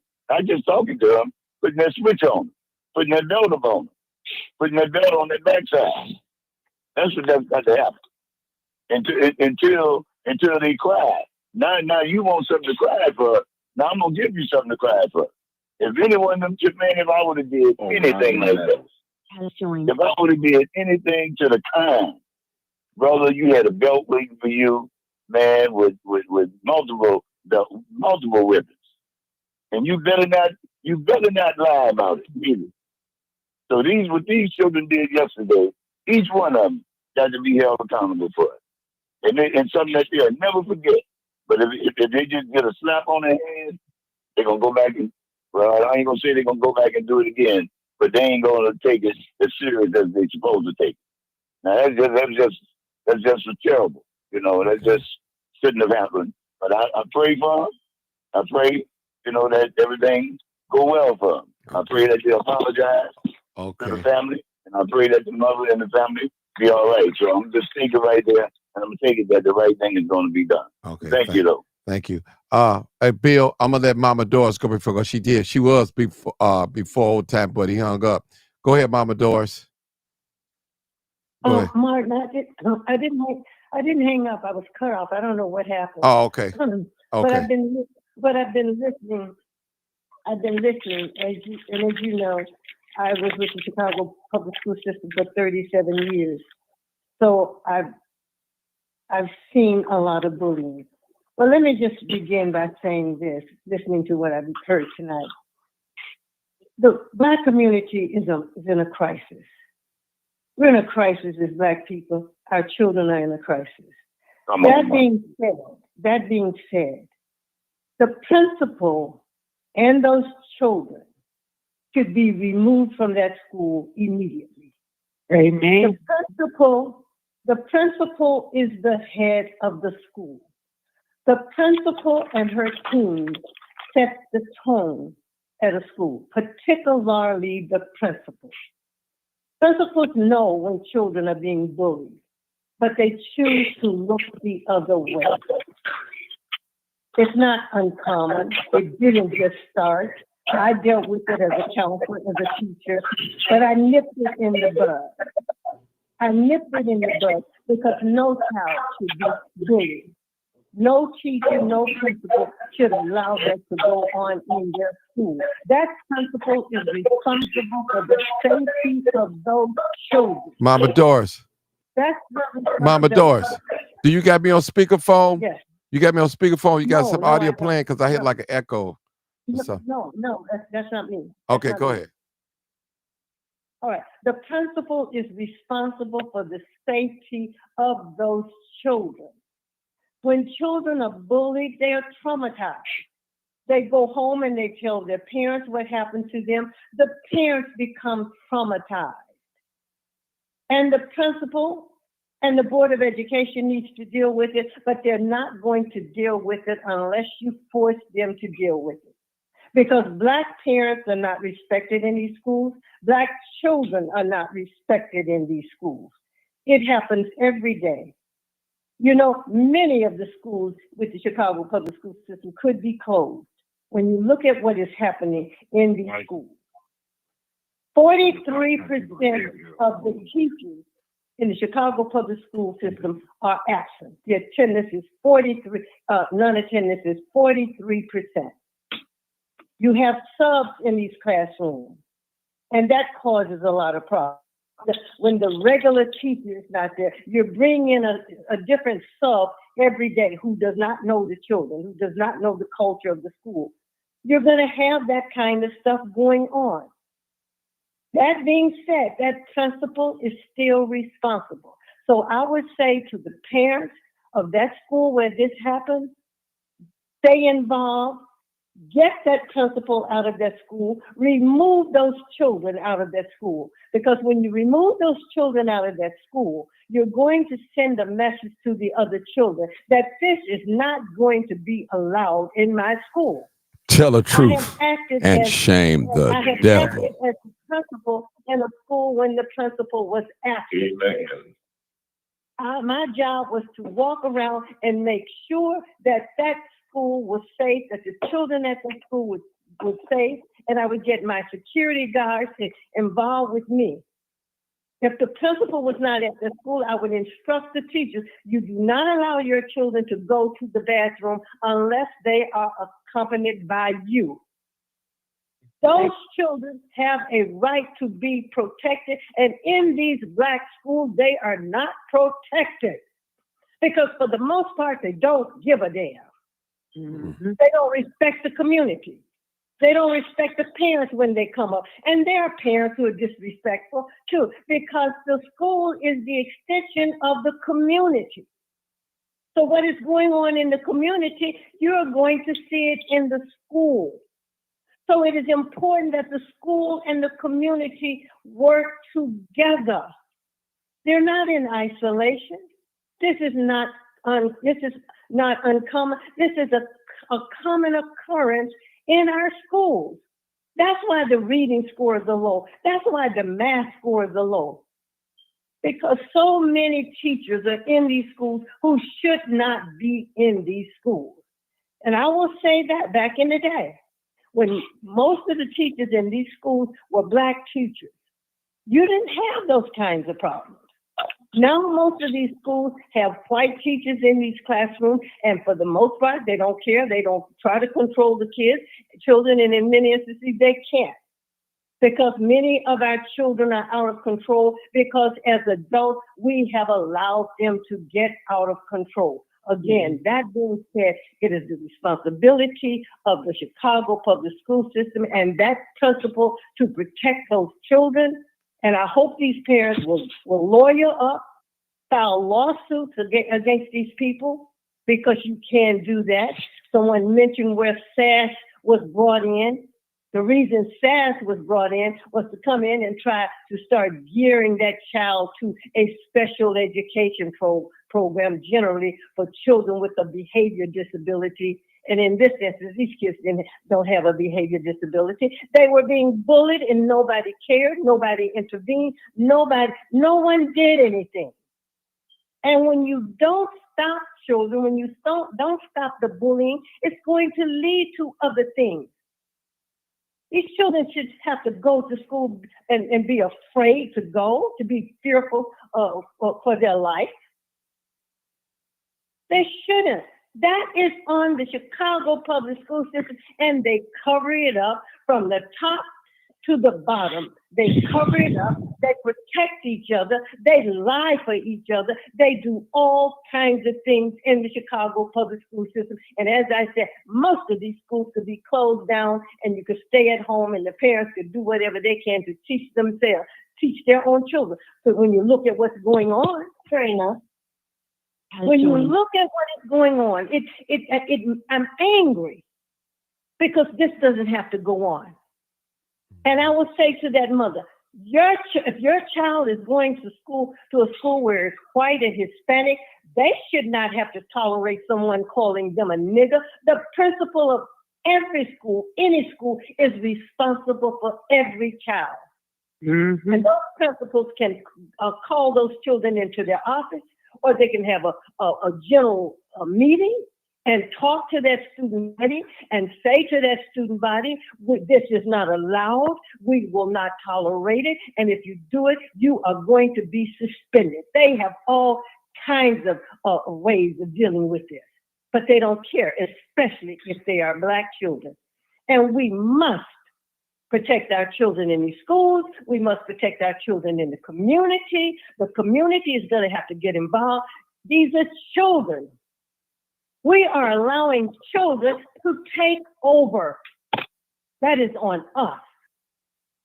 But I will say, at that school, those children need to be removed, and I hope those parents will stay involved and remove that principal. And you know what? If they don't remove that principal, you know what you can do?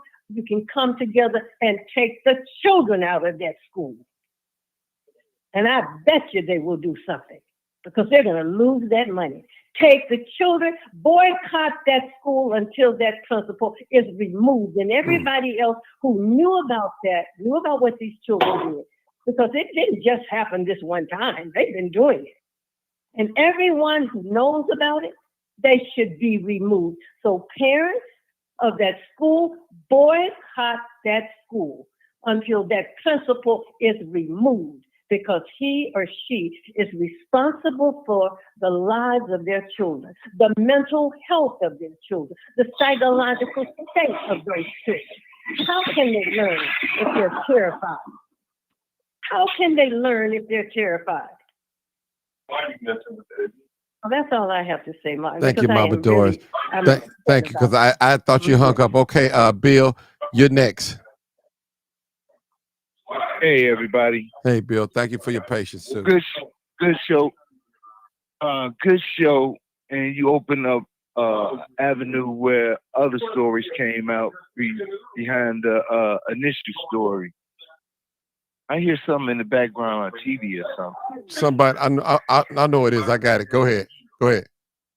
Go ahead, Bill. I got it. Anyway, the show has broadened the fact that in the Chicago school system, that is a lot of what we've seen going on that's being swept up under the rug, just like the initial video that you showed. The mother or the kid had been bullied for 2 years. Anyway, on a broader scope, I'm feeling and would highly suggest it needs to be an outside source, not affiliated with Chicago Public Schools, to be able to be in these urban schools in these troubled areas to address situations like all of them mentioned, to bring to light to our people what's going on and to get the problem addressed. Just taking a kid out of a school is not the answer to the solution when the bully or the perpetrator is still there. That means the rest of the kids is left there. If the victim is moved or whatever, the perpetrator is still there. But going back to the original video, we got a lot of work to do, man. Mm-hmm. A lot of work as a people. Mm-hmm. I saw something in the interviews that you were giving in mostly young ladies speaking. Mm-hmm. The young man spoke with a little eloquence and respect. All of the females that came on there were the most disrespectful. I don't care if they were out there. They weren't out there. They were out there for the wrong reason. And they said they want to see something did to these kids. Yep. And I'm gathering with each situation with the previous two that had nothing to do with the video. Those kids were in 8th grade. So just telling me we got to get a hold of these kids before they get to be 12 or 13 years old. But we can't give up on them. They were there today at their interview like they were there for a lynching, man. Mm-hmm. And yeah, those kids should be held accountable, but to expel them is not a solution. Number one, if you're a bad kid and on that level, you don't care about getting suspended for a week, 2 weeks, a month. You don't care. The punishment is to get a hold to them, give them something to think about. That's why if it was an organization that could pitch in and most of us or in this situation needs to be re-socialized. And if there's outside sources that can do it and the school allow it, that's good. But that parent still got to be held accountable for. You just can't expel them. It's got to be a punishment that they're going to remember. And the parent has to participate. You can't tell them, okay, go down to CIU organization on 65th and that's your punishment. You got to go there after school every day for 2 weeks, a month. No, the mother got to come and bring them. A parent got to come and bring them to account for it. So there's no lies. And then the alternative behind it would be it got to be addressed by the courts or whatever, but not initially. I don't think they should go to the Audi home. That is not going to help them. That's going to harm them in every way possible if that happens. The other thing, along with the young ladies, those were parents of kids. They were speaking of being parents of kids, talking the way they were.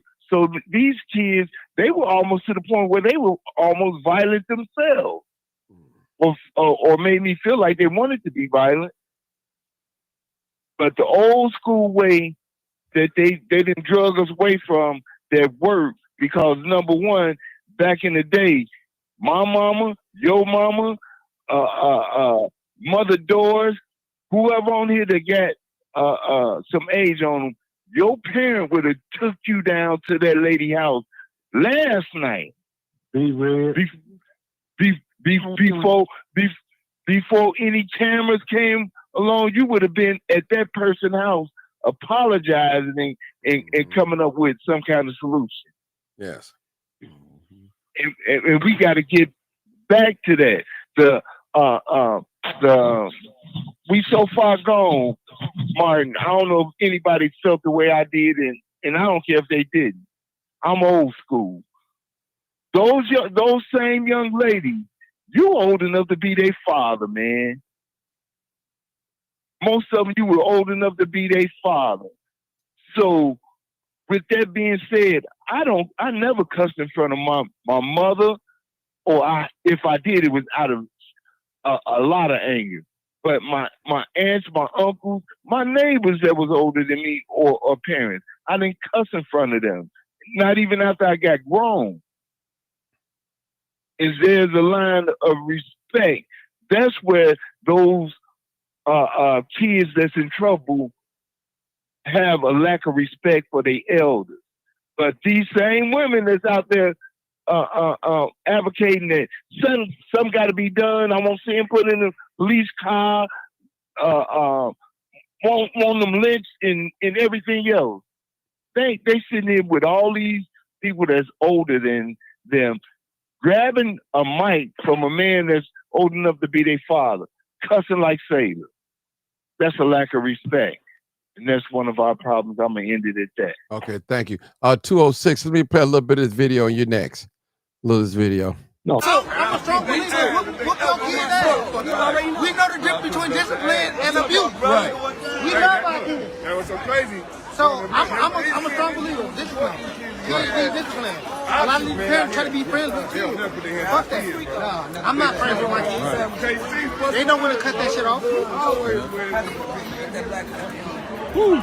You want to say something, bro? I need more men talk, bro. I really don't know what happened. I'm just okay. You just touched in, but I know one thing that at the end of the day, we got to be one community, one people, and one voice, man. Right. We got to get together and let everybody know that we together, man. Because if one person hurt out here, we all hurt. We got a lot of work to do, and I know we can do it. You know what I'm saying? So stuff, we got a force that's fighting against us to any type of peace movement or any type of unity.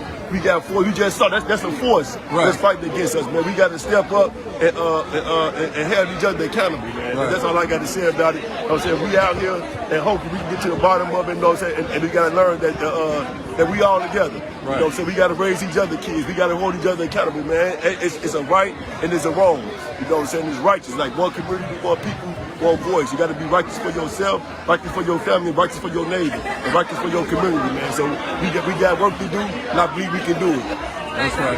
All right. That's right. I appreciate the black man. Yes, sir. All right. Ladies, anybody else? You lady? What? Come on. Yeah, tell us. All I need to say is, y'all, the parents need to get more control over their kids. Get control over y'all kids. This shit started at motherfucking home. I got a 16-year-old son. He'll never be out here showing his ass because he know his mama is crazy, and I will get in his motherfucking ass. It's either you whoop your kids' ass now, or the police gonna motherfucking do it.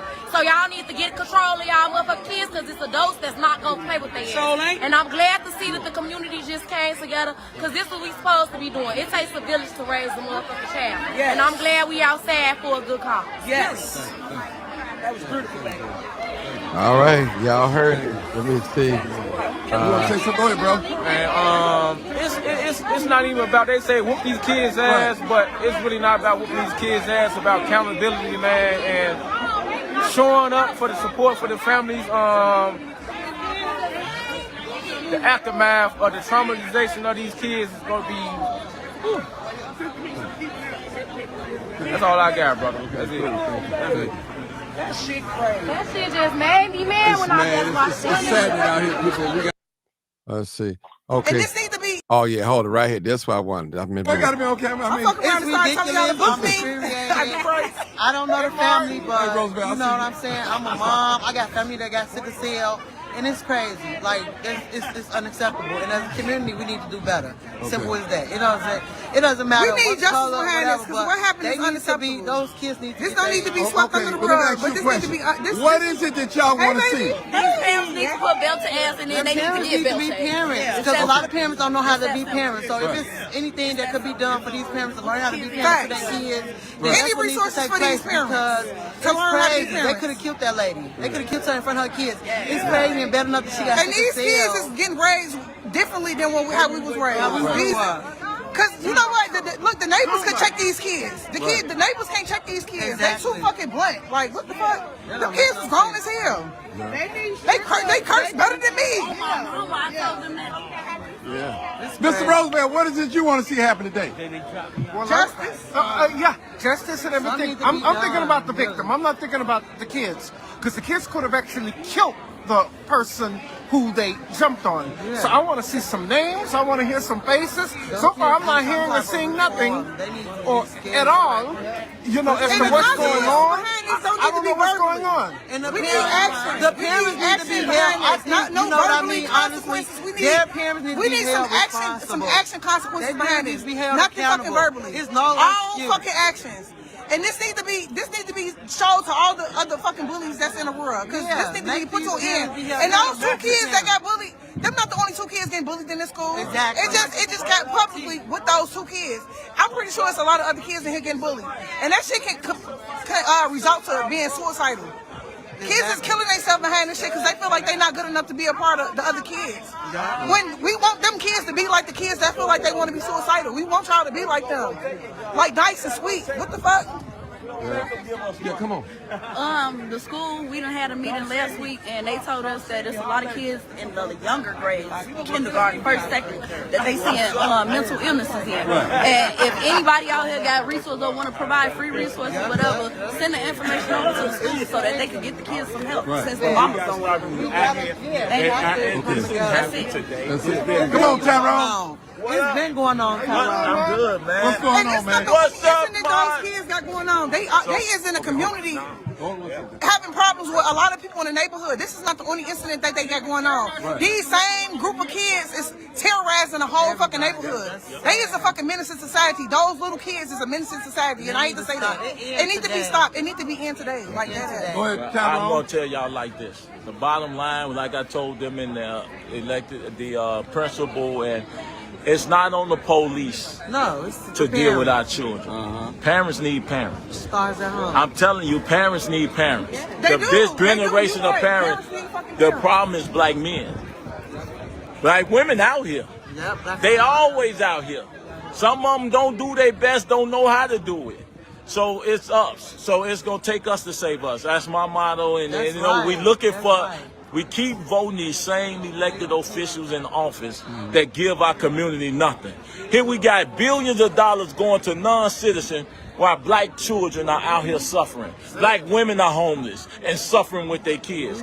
We got to stop voting for these people and hold them accountable. CPS, all these unions that operate, CTU, they don't give you, if you look at these schools, it's happening everywhere, Martin.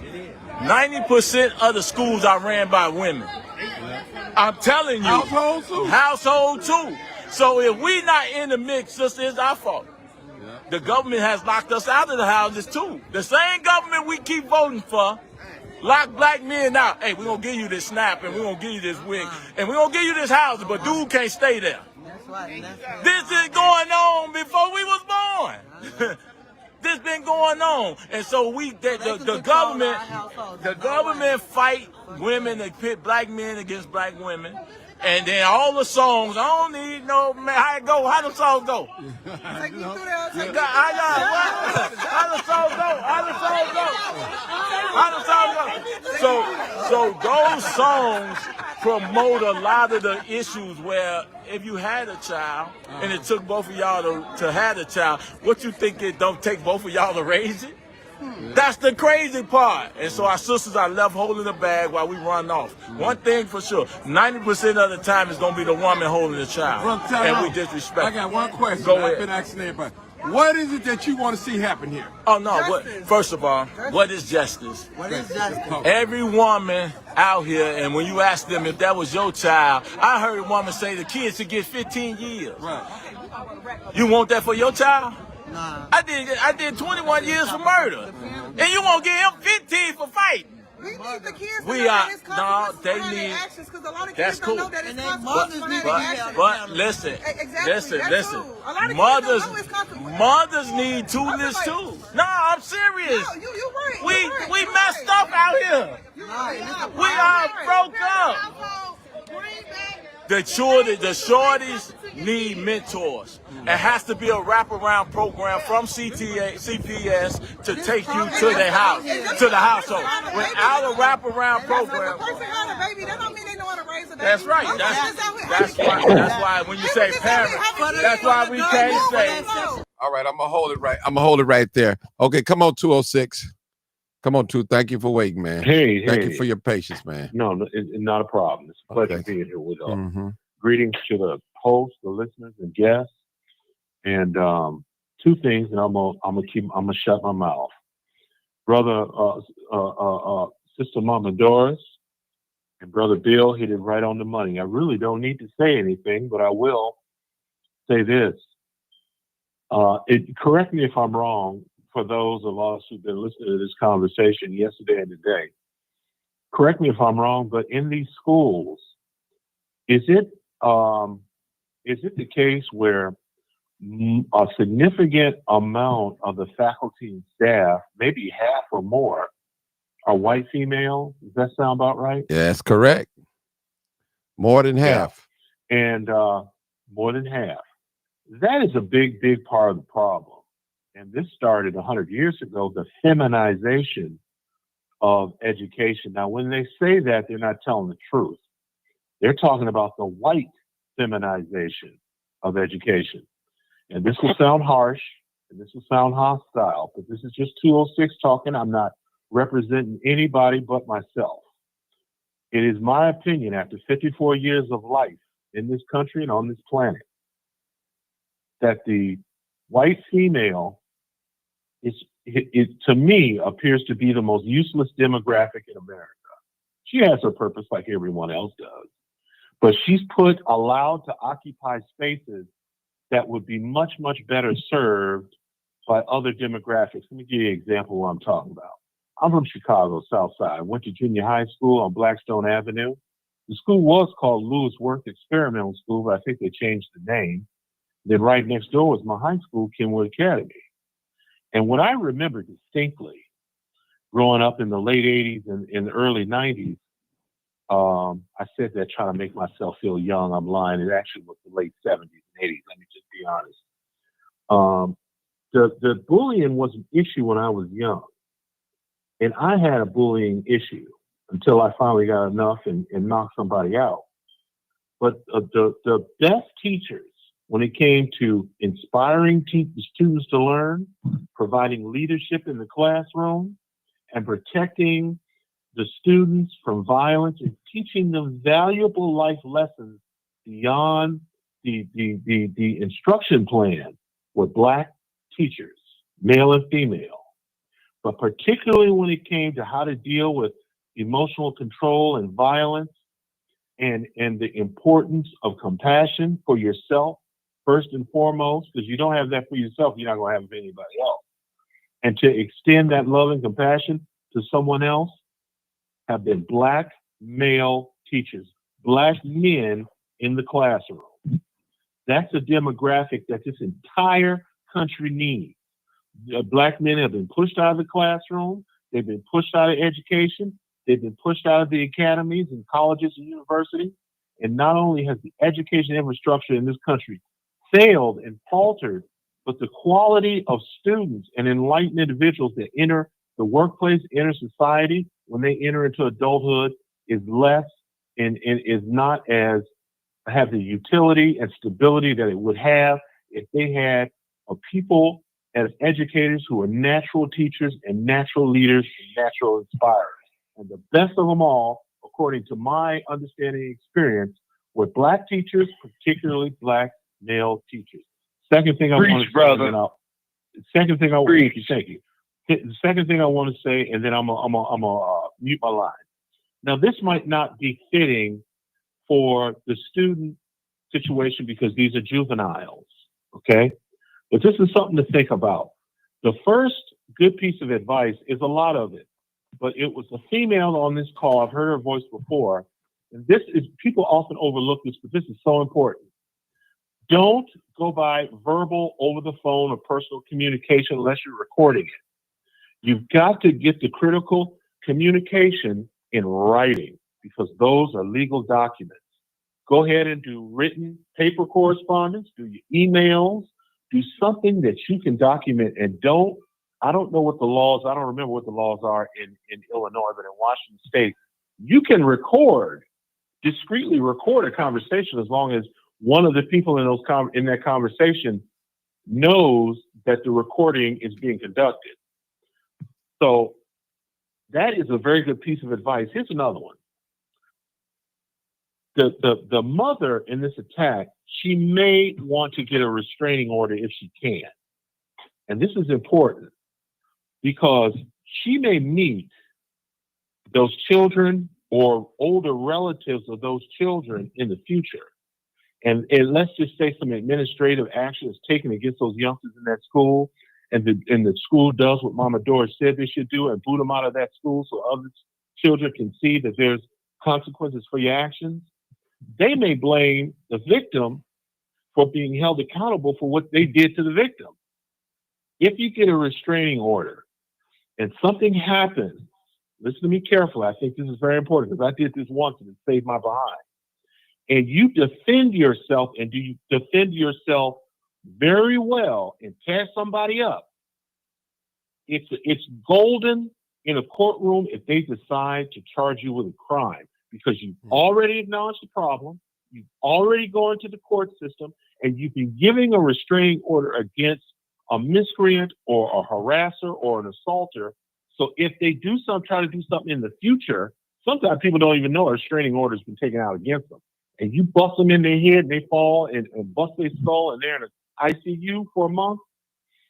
if they decide to prosecute you, that restraining order can save you from suffering serious legal consequences. I'll say that and I'll mute my line. Thank you, Martin, for the good Thank you. good program. All right, we go to the next caller. 3011 3011. Oh, thank you, sir. Thank you, sir. I got Thank you cut for your off once patience. before I got back on here. Yeah, thank you for your patience, though. That's good. Go ahead. That's fine. Hey, I just want to chime in on some things. I didn't know that the European holds majority of that school, which the brother was right. We have to we have to be able to teach our own. And the thing about this is a lot of things is going on, whereas we have to ask ourselves, how do we expect uncivilized people to construct or conduct something civilized and produce a civilized product? There got to be something wrong with us. What is a polar bear doing in the jungle? You understand? We have to check ourselves because we asking uncivilized people to produce a civilized product. I remember when we used to go to school, correct me if I'm wrong, you can show up anytime you want to, pop up. Now you got to be announced because they're doing things to your children that they don't want you to slip up on and hear and do things. They go through, your child goes through, I'm going to tell you this, your child goes through 12 years. Reason why they have to have them go through 12 years, because what they're doing in that school system is shutting down your child's right side of their brain. And they just feeding them and turning them to repeatable monkeys. This is the reason why they took all the trays out of school. And sound of my voice, if you can take your child out that school and you have the ability to do it, any school, I don't care what school it is, get them out of there. Get them out of there. And if it's a problem and you need to go look up United Nations of Indigenous People. Their job, according to the treaty, they have to assist you in anything that you want to do. And they cannot stop you from doing anything that you want to do. Only thing they can do is assist. Get your child out of that school system. You cannot expect in your right mind. You dealing with a people who hate the sun. When the sun is out, the sun can't even be out 30 minutes. They up there spraying, trying to cloud it out. You're dealing with a nation of people that hate clean air. You're dealing with a nation of people that don't even like seeds in their food. And then you're sending your child to be taught in their system. Never in a million years has we thought in our 50s and 40s that we were taught that we had to be afraid of one another. Well, we have thought that we have to watch out and be concerned about our own children or us, doing something to one another. This is their system and it's working exactly how they want it to work. This is not by coincidence. This is by design. And it's been in perfection, and it's been perfection, and it's putting out a nation of workers, not thinkers. Because all you need to do is be ready to regurgitate. You can tell the get truth class and shame the devil. All you gotta do is regurgitate. As long as you can regurgitate, you got an A. You're a good monkey. You can regurgitate it, boom, you got an A. It's nothing to do with creativity. It's nothing to do with science and just developing things off the pureness of your right mind.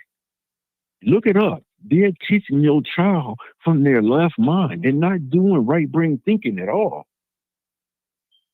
If you, at the sound of my voice, can get your child out of, I don't care what school system is in. I don't care what it is, get them out. And the thing about it is, where it now is, you can turn it into a trade. I'm waiting for my son to turn 15, 16 at a trade. Go, hey, son, you got a choice. Electrical, HVAC, plumbing, or whatever. Those are it. I know a guy who was a crackhead. He was a crackhead at 28 years old. I signed some paper. I do like a process paperwork and stuff for them, besides working for a big major insurance company. But on the side of I process paperwork for the banks. The dude was a crackhead. He got an HVAC company. He bought about 150 acres in Green Bay, Wisconsin. Okay. Crackhead. Hey, bro. HVAC. I know you can't tell it all, man. We got like 5 more people on the line. There's a lot of people. Okay. I can't tell all. Okay. I'm gonna leave it at this. Get your kids after school. If you can, get them out. If you can't, I understand. Right now, we're about to go through what you call Jacob's troubles. Find out what that is and understand what we're about to go through. This is Jacob's troubles. And mute my phone from there. Thank you, sir. We got 1118 again. 1118, come on, caller. Okay, I'm calling back because when I got off, I heard what the person said. And I might not know how to talk clearly without cussing, mainly because when I talk about the subject, what happened to my children, it really pisses me off because it's like I can't even grieve. That same year I lost my son. My son died that year. And it's like I can't even grieve. Like I can't even lay my head down and sleep. And really, I can't even go through the day without crying and thinking about my child. And I got to deal with this with the school. I have to deal with this school that my children never went to, mind you. For years, I drove my kids over 11 miles to a charter school on the west side because I did not want to deal with CPS. Because I know what I went through before with having to deal with them.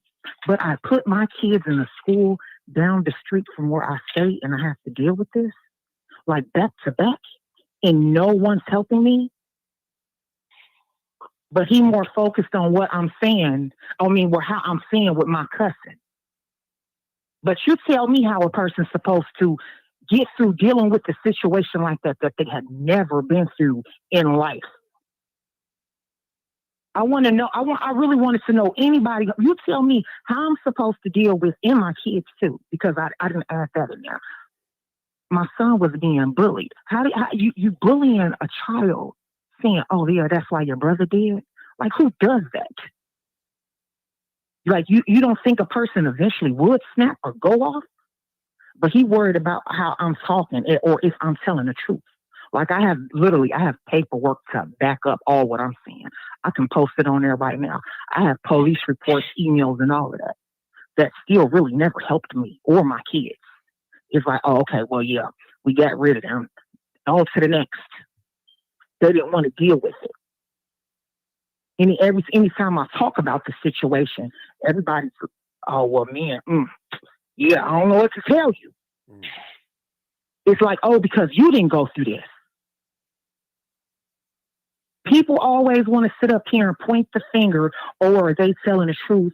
Did that really happen? Or what did your kids do? My kids didn't do nothing but go to school. Try to somewhat regain a normal life. Seeing that, oh, they brother just died not too long ago. But it's like, oh, we got to deal with this. And now they're being told that, oh, yeah, that may not have happened. And then to go from one school to the next, and now you're being called a nigger every day. And like nobody's doing nothing. But he more focused on, oh, my profanity. And oh, if I'm telling the truth. He should be one. I hope he is one of them people. I hope he's still on here listening. He should be one of them people, because it don't sound, he sound real older. He should be one of them people stepping up. Like when all these people on here saying stuff, describing what they're going through and stuff and what their kids are actively going through, he should be up at the school protesting, speaking out. Help the Black community, sir. We need your help. Don't get on here and try to down people and downplay what they're saying because you didn't go through it or somebody you know directly didn't go through it. Because that's another thing. The main ones that sit up there and say, oh, that's not true, or what did they do, pointing and victim blaming, they tend not to do that because let me tell you, the shoe was going to be on the other foot eventually. I used to be one of them people, man, I don't believe what they saying, until it happened to me. And now I'm sitting here looking stupid like, damn, how do I approach this situation? How do I really approach this situation without going to jail? Because this is me. Either I'm going to say something or I'm going to act on it. And me saying something really didn't get anything done. Nobody seemed to care. But that's all I call that hand to say. Thank you. All right, next caller, 42. All right. Thank you for your caller. 4243. Next caller. 4243. Last four digits. Hey, how you doing? Can you hear me? Yes, loud and clear, sir. You're live, uncut, unedited. Oh, okay. Yes. So I'm calling in. My name is Orion. So I haven't been here for the entire program, but what I noticed was like how we even got to this moment and I'm not sure if people talked about it before, but since I've been on, I haven't heard anybody talk about it. But we discovered this because one of the children that was part of that assault recorded it. Mm-hmm. Now, why would they want to record it? It's because they want people to see this. And my point is that we have a problem with our culture right now, the fight culture, which gets attention. There's a term actually called the online attention economy. And so these children, and even some of the young mothers that someone spoke about that had talked to you earlier, and I was discussing this in one of my classes today. Mm-hmm. They were brought up during a time, during the era when social media and reality TV shows really began to take off. So they were raised up around this. And this, what I saw when I saw it was that they were imitating what they see on social media, the fight culture. Get your phone out and, record and fight and post it. This is what they were doing. And so that's a big issue that we've had in our community right now with this fight culture and reality TV shows, what we're seeing on social media. And even today, when you guys went up to the school, a bunch of people with phones out. Everybody wants to record something. And I think it's really becoming a problem. It's becoming a crisis. Now, obviously, with the technology, it has a purpose. It does benefit us in some ways, but people have gotten too attached to it. And it's really starting to become a problem for us in our community, even in the schools, with the children not wanting to let go of their devices. They can't. I've seen incidents when the children didn't want to let go of their tablets or their phones. And that was an issue for the teachers. So I think that's something that somehow we have to try to do something about this situation with social media, because it's really having a negative impact in our community with adults and with children. Even some of the things that they're exposed to, they're getting exposed to these things at a very young age. And so someone Tell the said truth that, like, and forget 12 shame or the 13. devil. We have to reach them at a younger age. That's very true.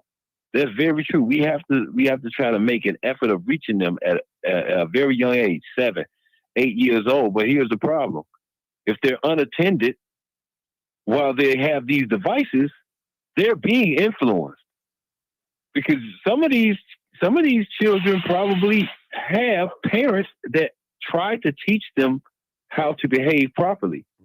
But if they're spending a lot of time watching social media and around their friends who are watching it, then they're going to be influenced and they're going to imitate it. And that's what I saw. What is prominent in fight culture, there's some of the parents themselves, some of them glorify, but even if they don't, if the children have access to it and they're not attended by their parents or by an adult or some type of mentor to say, this isn't appropriate for you to be watching right now, then they're going to be influenced by it anyway. And by the time that they're 12, 13 years old, they will already have been brainwashed and immersed in the culture. And now what you're trying to do is, as they call, interrupt or intervene, do violence intervention or violence interruption. And we need to start being proactive instead of just trying to interrupt the violence or have violence intervention. We need to be proactive. And someone said an outside organization being in the schools. I agree with that. Someone that's not so much attached to CPS. And I saw on some of those videos, there were actually members of some violence intervention organizations there that I recognize. That's right. And I believe that, Nikki, if you have violence intervention organizations in the schools because they're saying the police can't be in there anymore, that would help.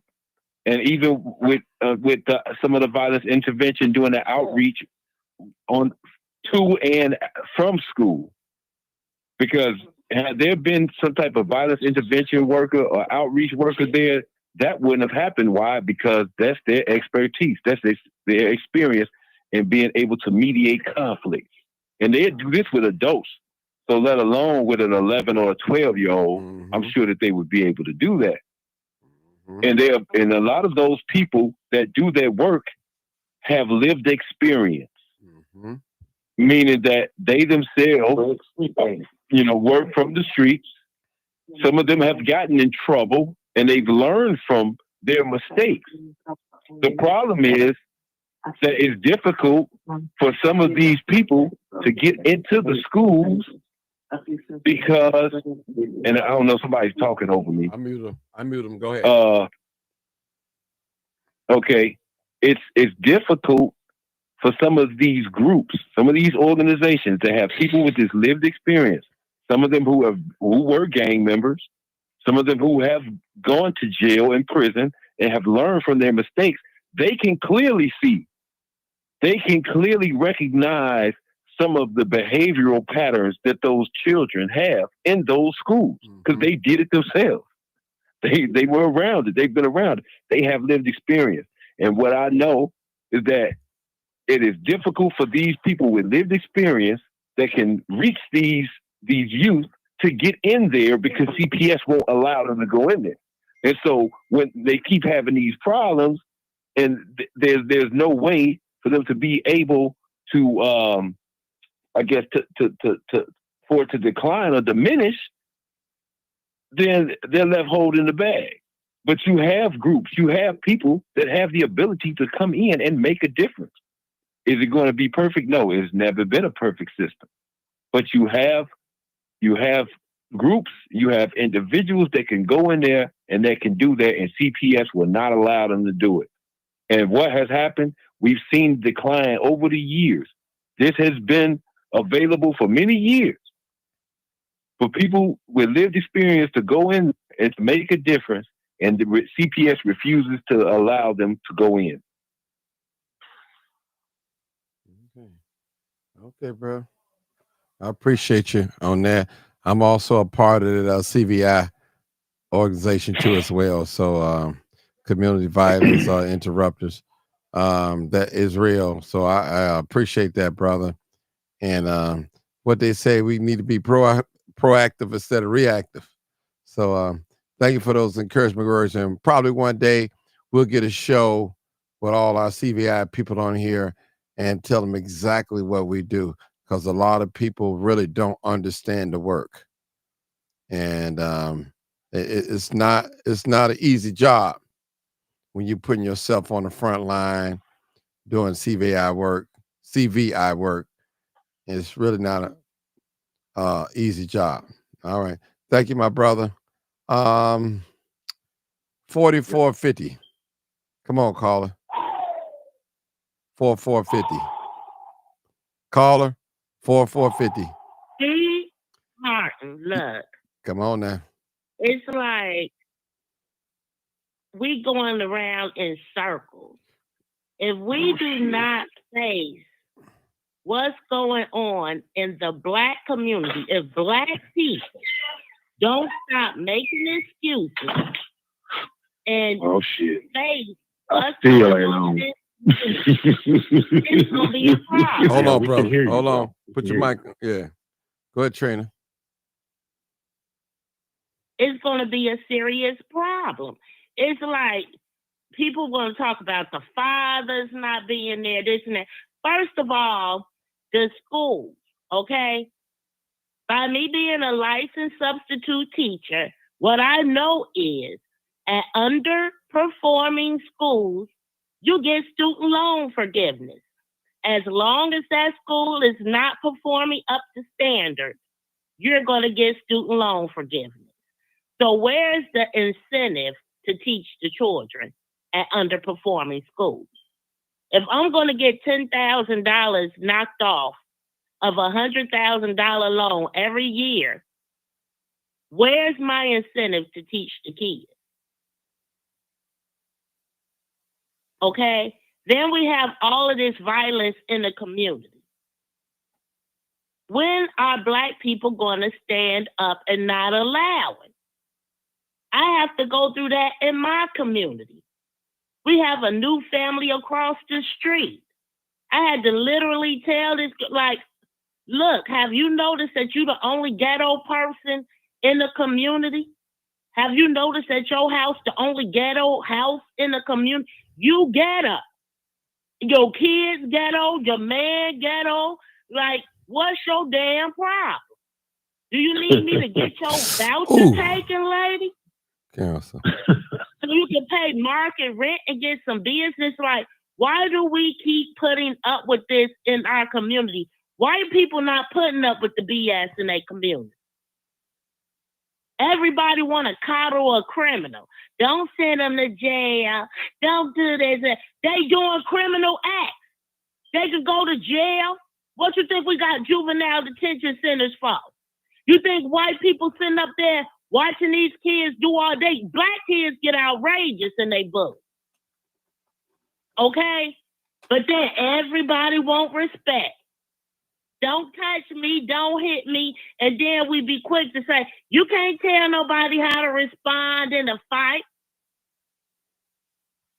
So people need to remember that when you jumping on somebody's mama. If that lady took out a pistol and killed all them kids, she would have been in her right. They not acting as kids. They acting like demons. They acting like damn uncontrollable devils. What the hell is really going on? And everybody making excuses. And everybody up at the school, well, shit, go to your local school. Because I guarantee you, the local school right in your community got somebody being bullied on. You ain't got to go all the way over there. Go around the corner and do something. Do something right where you at. Quit making excuses. They don't need to go to jail. They don't need to do this. Fuck them kids. All right. They want to be demons. They want to be savages. I won't say it again. They want to be devils. Treat them as such. Y'all act like the world gonna care about them. They not. They're gonna be the same criminals out here beating people, snatching purses, selling drugs, shooting up and down the street. Stop playing. They bums now, they gonna be bums later. Why are we kissing criminal booties? Why we got a collar? Why they can't go to jail? They did a crime. They knocked the lady down, kicked her all in the head. Now they talking about the lady gotta move. Why do the lady gotta move? Why them bum kids and they mammy ain't gotta move? Why do the nice lady gotta go? They not gonna teach your kids because there is no incentive to teach your kids. We get loan forgiveness as long as your kids stay dumb. Okay? Plain and simple. I'm tired, and then it's the black parents, they the same dumb educated, they was sitting in, they didn't get a GED. But everybody got a solution. The solution is criminal behavior, lock them up. Lock them up. Hispanics get brand new schools in their community. Black people get their schools shut down. Still walking around like slaves on a plantation. Mr. Blakemore ain't lying. There's still a plantation. Ain't none of y'all free. You make fun of the kids that's in school that can read and write. Because everybody want everybody to be slaves. Everybody want everybody to be dumb like that. Crabs in the barrel. The hell with them dumb kids. Do it look like they went to school to learn? Do it look like they conducive to the community? Do they look like they're going to be prominent members of the community? Ain't nothing you can do. Keep kissing up a criminal butt. Just to answer your question. Can I answer your question? Absolutely. Real quick, and you can get back at it. You are aware that some of our best people, such as George Jackson, Malcolm X, and Huey P. Newton were criminals before they were anybody who we had heard of, and they were youngsters running the street, cutting up and acting a fool. Would you extend that that same sentiment to a Huey Newton or a George Jackson or a Khalid Abdul-Muhammad? And nobody can stay behind for them to change their life. They hit a point in their life where they wanted to change their life. Okay. They did the work to change their life. Can I ask you one more question? Go ahead. When you say kiss their behind, give me an example of what you're talking about. What does that look like? To make sure I understand what you're saying. It looks like when I'm hearing people say the answer is not to throw them in jail. The answer is not to lock them up. They'll become worse criminals. The answer, this criminal behavior deserves criminal consequences. Oh no, don't kick that mom in the head. Don't do that. They knew what they was doing. They could have walked away. We'll still be talking about what the black man not being in a home, and none of this matters in a court of law. Y'all need to prepare these children for real life. At the end of the day, don't nobody care if your daddy was there, your mama was there. If you ain't eat, if you weren't educated, you do the crime, they're gonna lock you up. You ain't lied. But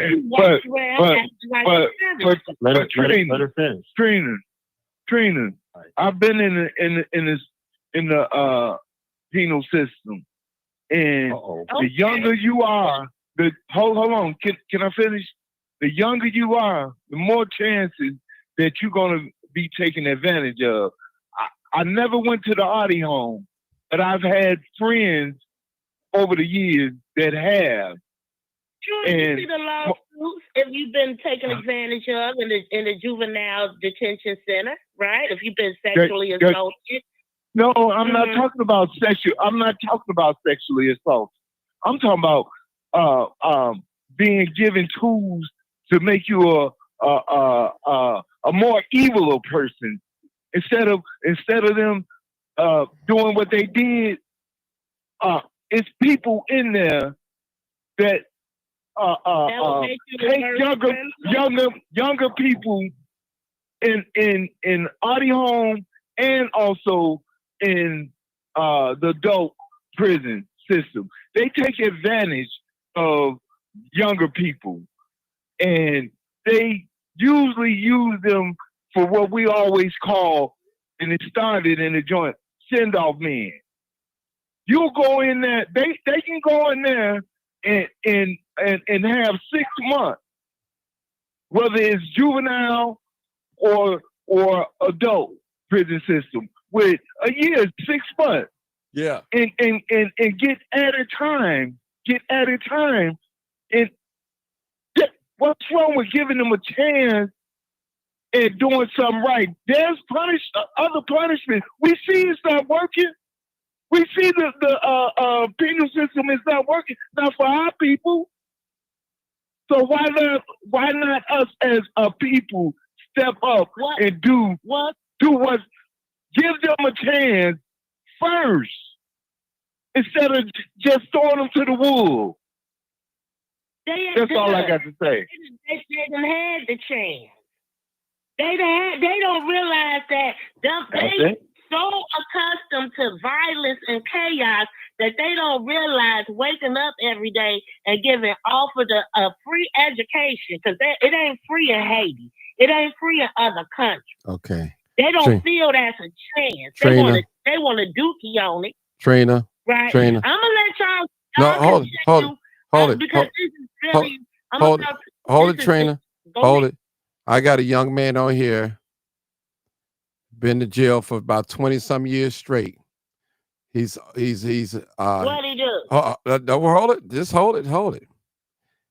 He's an author, 3-time author. He's on his live right now. I'm telling his business. 3-time author. He's a CVI worker, known all around the country. He's a port. And hey, the man is doing well, better than a lot of people that have never been to jail, not behind on his bills or anything. He's a very productive citizen right now, I can say. Now, if he want to speak on here, he can say something.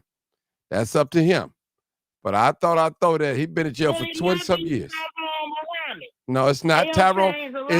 It's not Tyrone Muhammad. I say he's on this line right now, and he spoke. Now, if he want to come out and say it, he's more than welcome to say it. He know who he is. So I'm just telling you. So that brother, he's doing better than a lot of brothers that never been to penitentiary. And he been in penitentiary for 20-some years straight. Came out, hit the ground running. He makes excuses for crime in the black community. No. He's making an excuse. Hold on. I'm not making an excuse.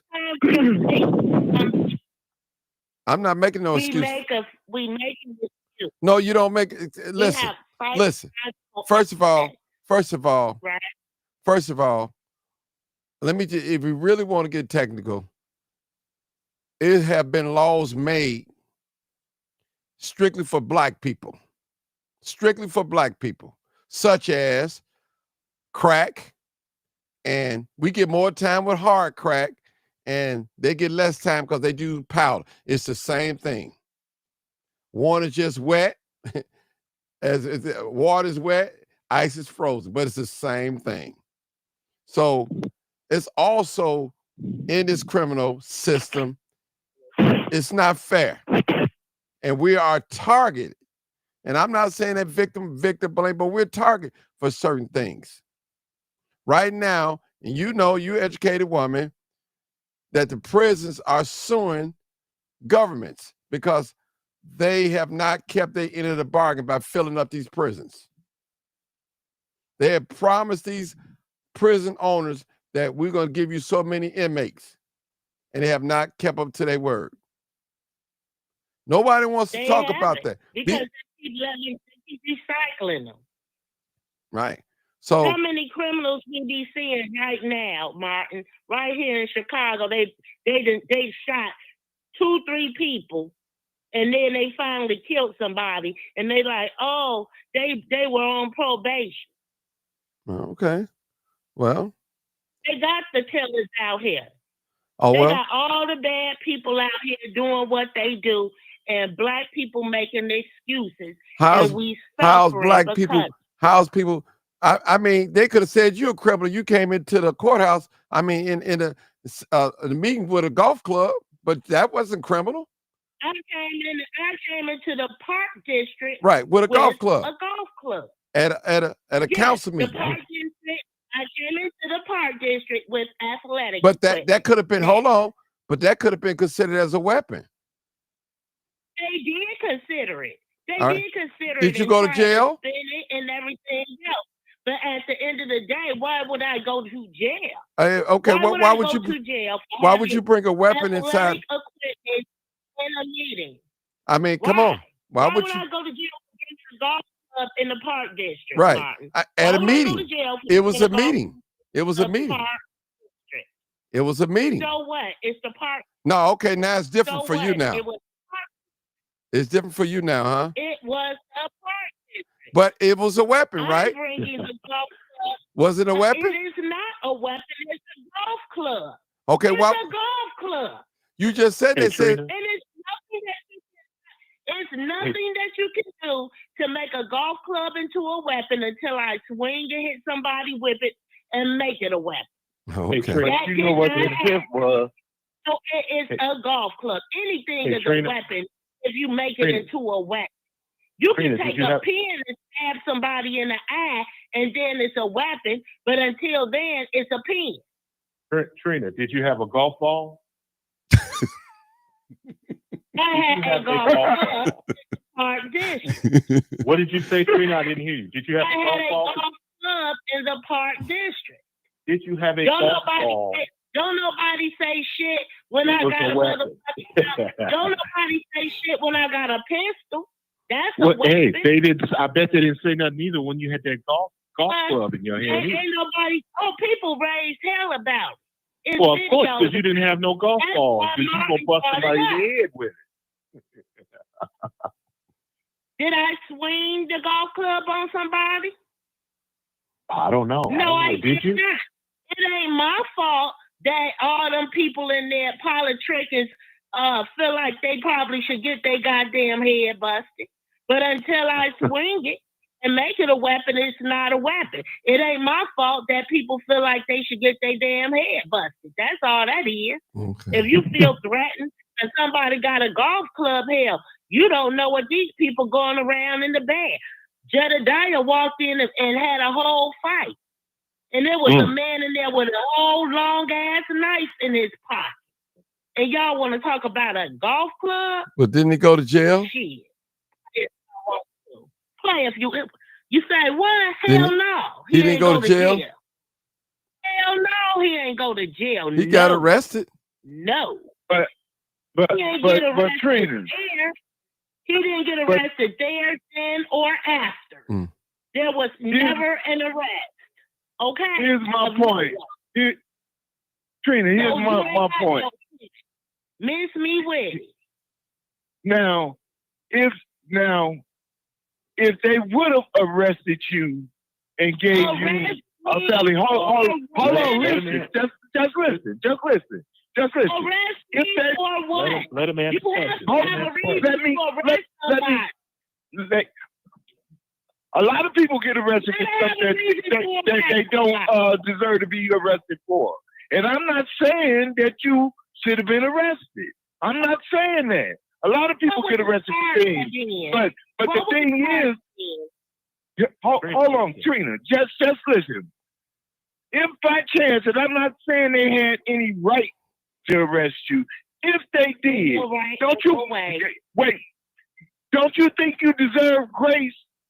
And you're an adult. See, like she is. What did I do? Okay. You didn't do anything.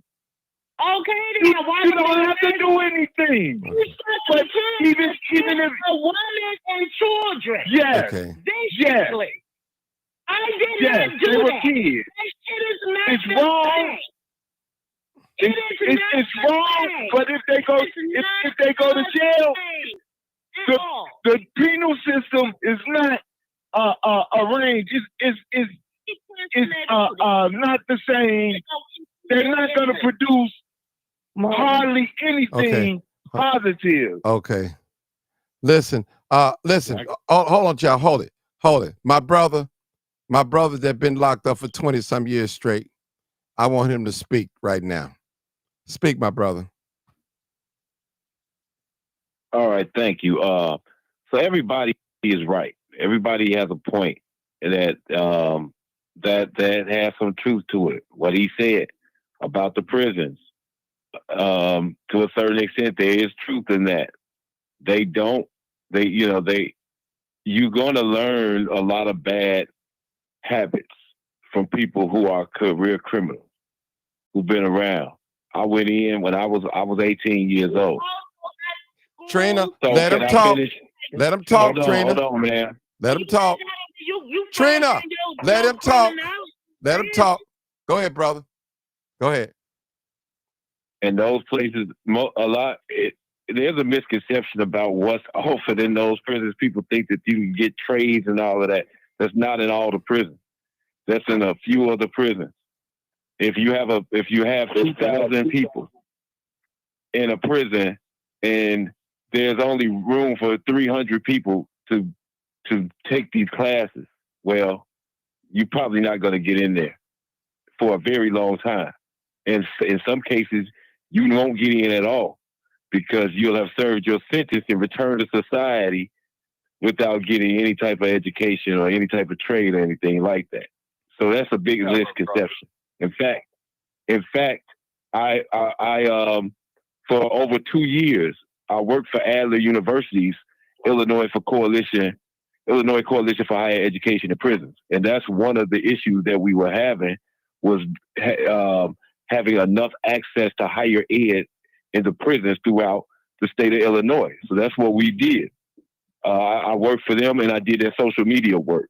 And our purpose was to go and try to recruit the colleges, the local community colleges, and some of the local teachers in the areas of those prisons where they were located, which most of them are far away from the Chicago area. But anyway, so it's a misconception about that and the accessibility to most of the people in those prisons. So to his point, where he was saying that for a lot of people, prison doesn't make you better. Now I will say this: I was one of the exceptions because even though I had gotten in trouble at a young age, I had a mother who has 2 master's degrees. I went to St. Sabina. Most of my friends didn't go to St. Sabina. If you know us, most people in Chicago know where St. Sabina is. So I already had a little bit of a foundation. So for me going in there, it was a little different than some of my peers that went in there and they didn't have that same foundation. They didn't end up the same way. They didn't take the same route when they went in there. So to his point, like he was saying that in many cases, prison does not make you a better person. In fact, it can make you worse. And had I not already had a foundation and made choices, there were times when guys would say, here, take this knife. And I had to come to a point where I was like, you know what? That knife could end up getting me more time or have me in here for the rest of my life. And so I had to make that decision, like, you know what, I'm going to put this knife away because I want to come home one day. But everybody doesn't, everybody's not the same. So to his point, there is some truth in that. Now, to your point, as I listened to you and you talked about the schools not having an incentive, I believe that as well. And you on the inside, you say you a substitute teacher, so you know. And this was something that the Black Panther Party and other groups during the Civil Rights Movement, they understood that. Even the Nation of Islam, that the school system is designed to fail us as a people. And that's true. And so I because I teach nonviolence on the West Side and the South Side. And my programs are for adults. So there are some people that in my program that are older than I am. And many of them will tell you that they learn more in my class than they did when they were in school. Why? Because it's designed to have us dysfunctional as a community. So it's going to take us. It's going to take the community to put forth an effort to teach our children what they need to be able to be able to prosper, to be able to be self-sufficient. That's what it's going to take. Because you hit it right on the head. The school system is not designed to help us. So we have to find a solution. We have to find a way to be able to educate our people in a way that's going to help us prosper, help us thrive.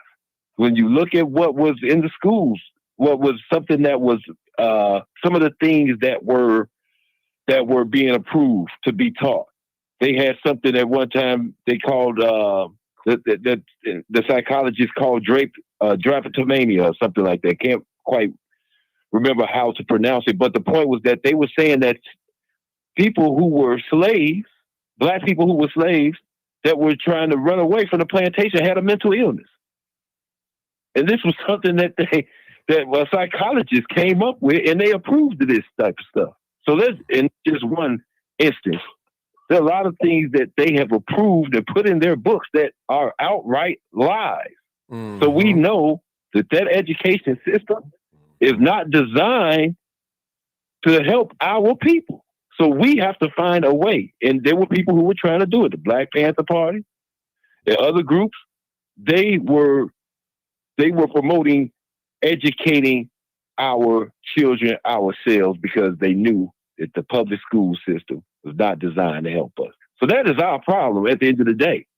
We have to find a way, whether we're going to try to, do something about changing some of the curriculum that's in the public school right now, or if we can't do that, then we got to have something that is going on outside of the school, these programs that we have control over that will teach our children.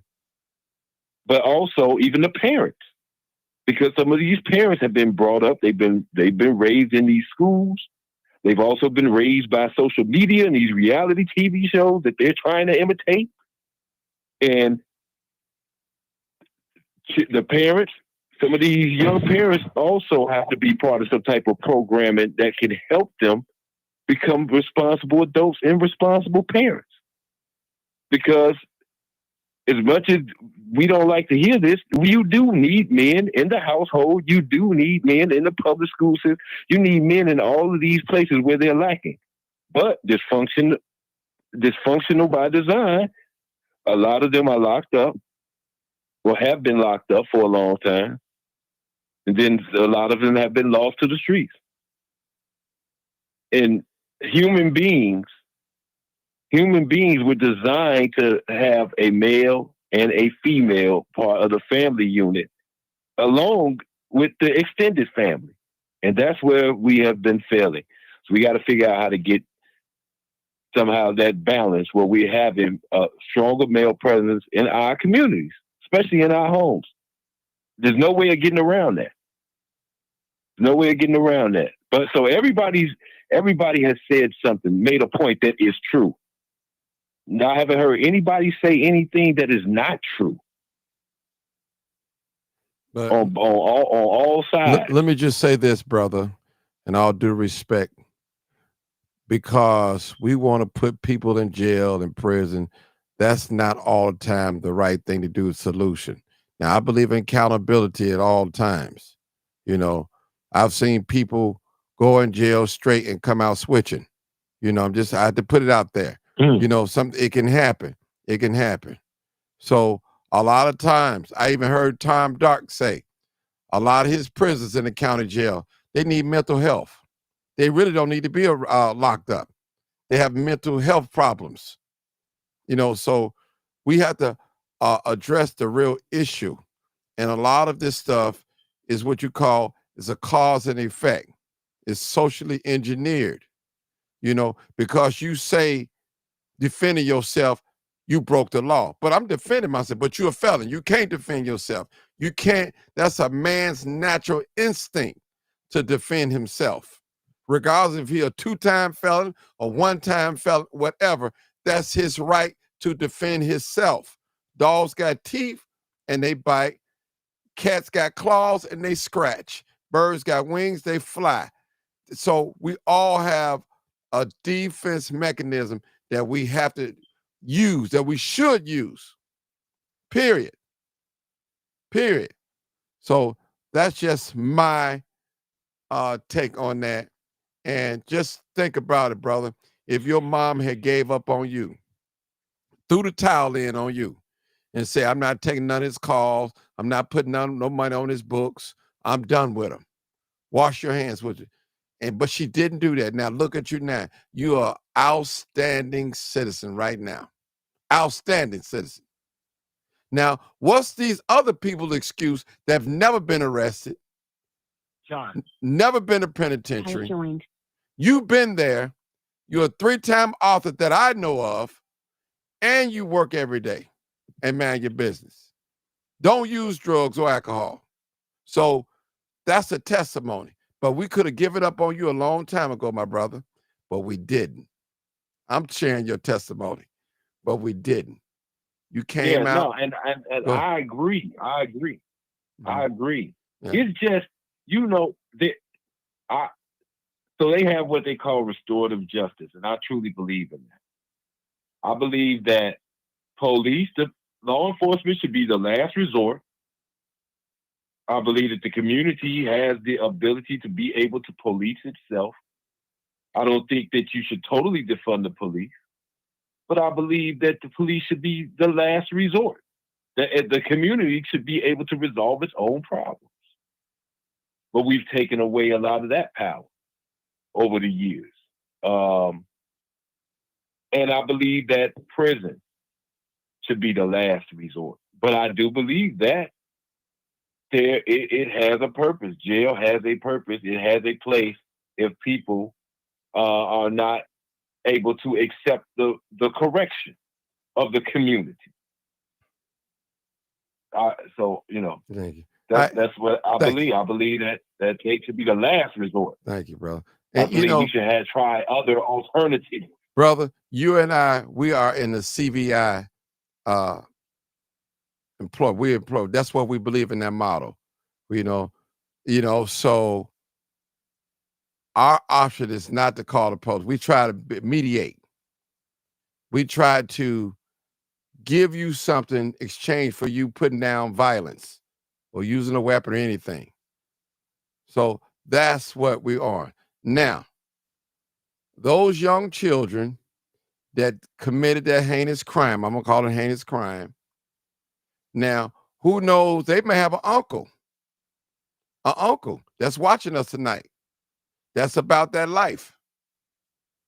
And hear us talking. Lock them all up. They demons and they this and that. And they may very well be demons. I'll give you that. But they got people that love them. Even though they're bad. It's people love them. Like when I was out there doing the crime chasing, I always tell people, you got to be careful what you say about the person that got shot or dead, because they got a loved one out here that will die for them. And we have to be real careful, people, what we say about other people. We got to watch. Your words are powerful. Some people won't let you live it down. They won't accept your apology. And that's real talk.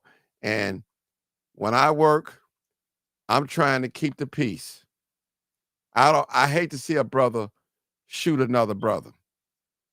I hate to see it. It bothers me.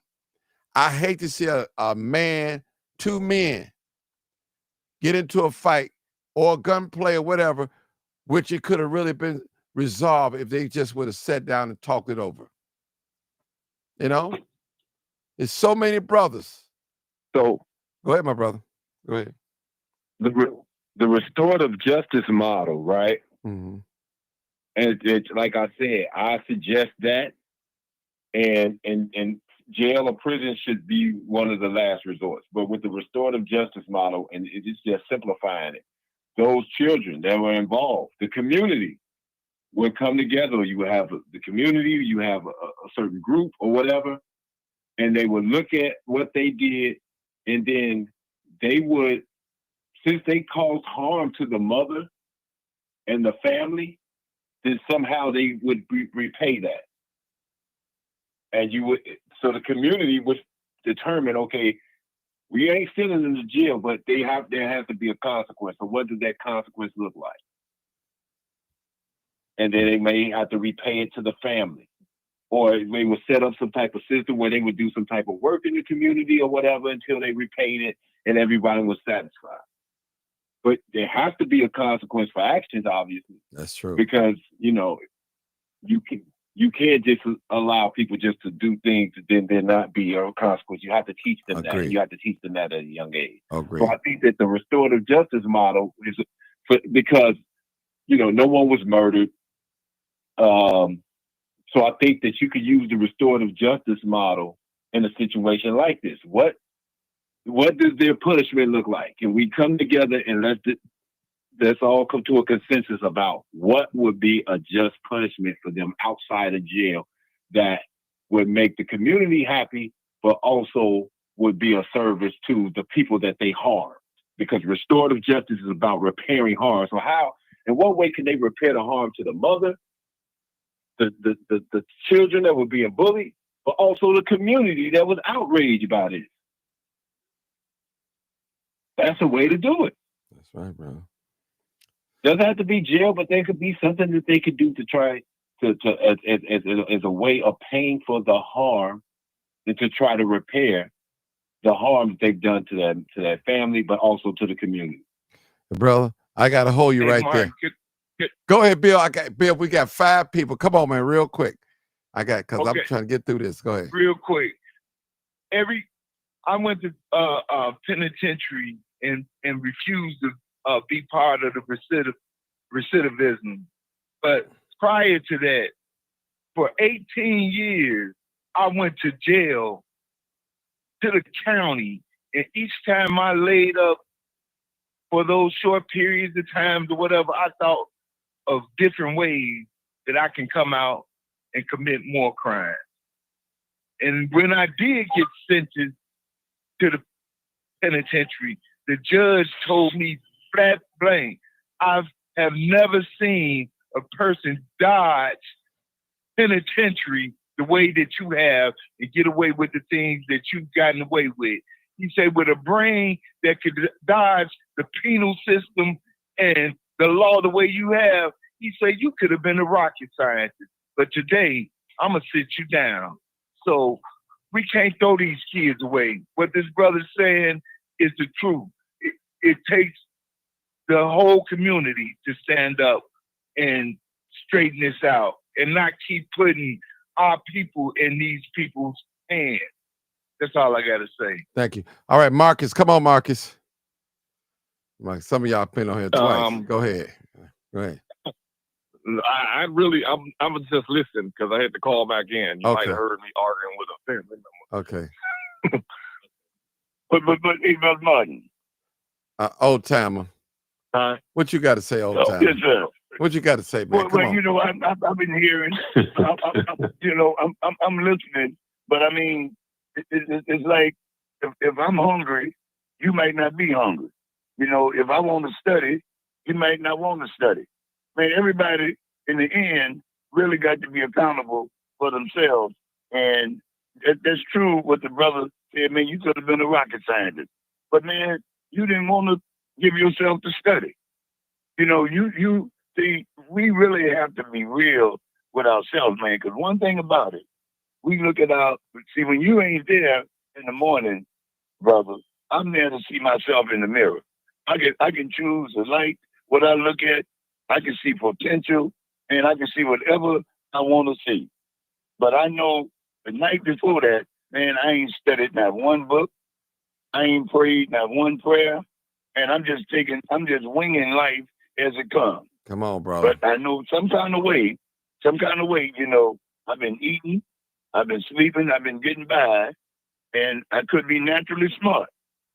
That's if you're making the grade. That's only if you're making the grade. But the parents have to have an ultimate concern about all of our children when they're not making the honor roll, when they're not, making high grades and stuff, man. If years ago, if you made a C, brother, they'd be on you. Now, we thought a C plus was good. But, brother, they really wanted you to strive to make A's and B's. And I know they say everybody ain't going to make the A's and B's. But we'll get, the brother said he found a way how to commit more crime. We'll find we'll hang with somebody. Man, let me see your homework, bro. I stayed up too late. I didn't do mine. I said, man, I can't let you copy my work. I said, I'm going to let you do it this time. And, man, we'll develop all of these habits. But we knew we will still have a different thing, a flavor in our neighborhoods. You can't wear this type of color. You can't wear this on the left side. We got a whole lot of stuff, man, that we are building up that is causing a whole lot of problems in the lower income communities. When you deal with the middle class, you don't see those problems. You see doctors. You see lawyers. Hold it, brother.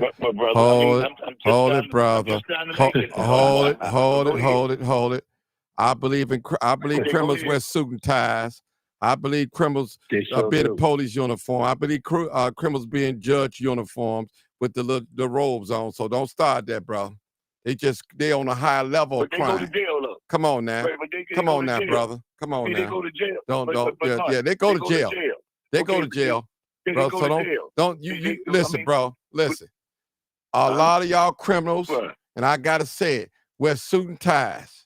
And I don't want to go there. I won't say what I want to say, but it is like I'm directing it toward you, but I ain't gonna say it. A lot of these criminals out here, they got suit and ties, and their pants ain't sagging either. Well, okay. And they wearing gators. And they driving nice cars. Bro, go ahead. Bro, that's true. But you have seen it. You have seen it down in Chicago, where Operation Silver Shovel and all these Operation Grey Lord. You see where all of this stuff, man, at some point in time.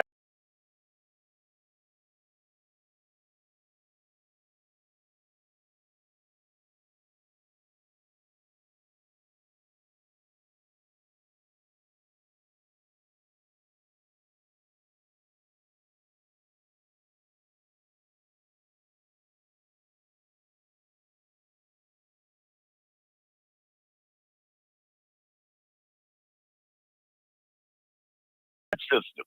But when it come down to listen, hold on, brother. Hold Uh-huh. on. First of all, you have white collar crime, as they call it. Crime is crime, period. Right. See, we always focus on lower level crimes. Right. First of all, you put crack in the community. Crack is not made on the south side or the west side of Chicago. Guns are not being manufactured on the west and the south side of Chicago, these black communities. It's just not. It's not. How are they getting there? No. They're not just mysteriously dropping out of the sky.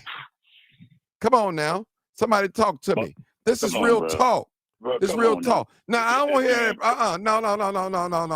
I'm telling you. I'm telling you that you got to make the decision. I'm telling you what I was confronted with. Of course. I'm telling you I was confronted.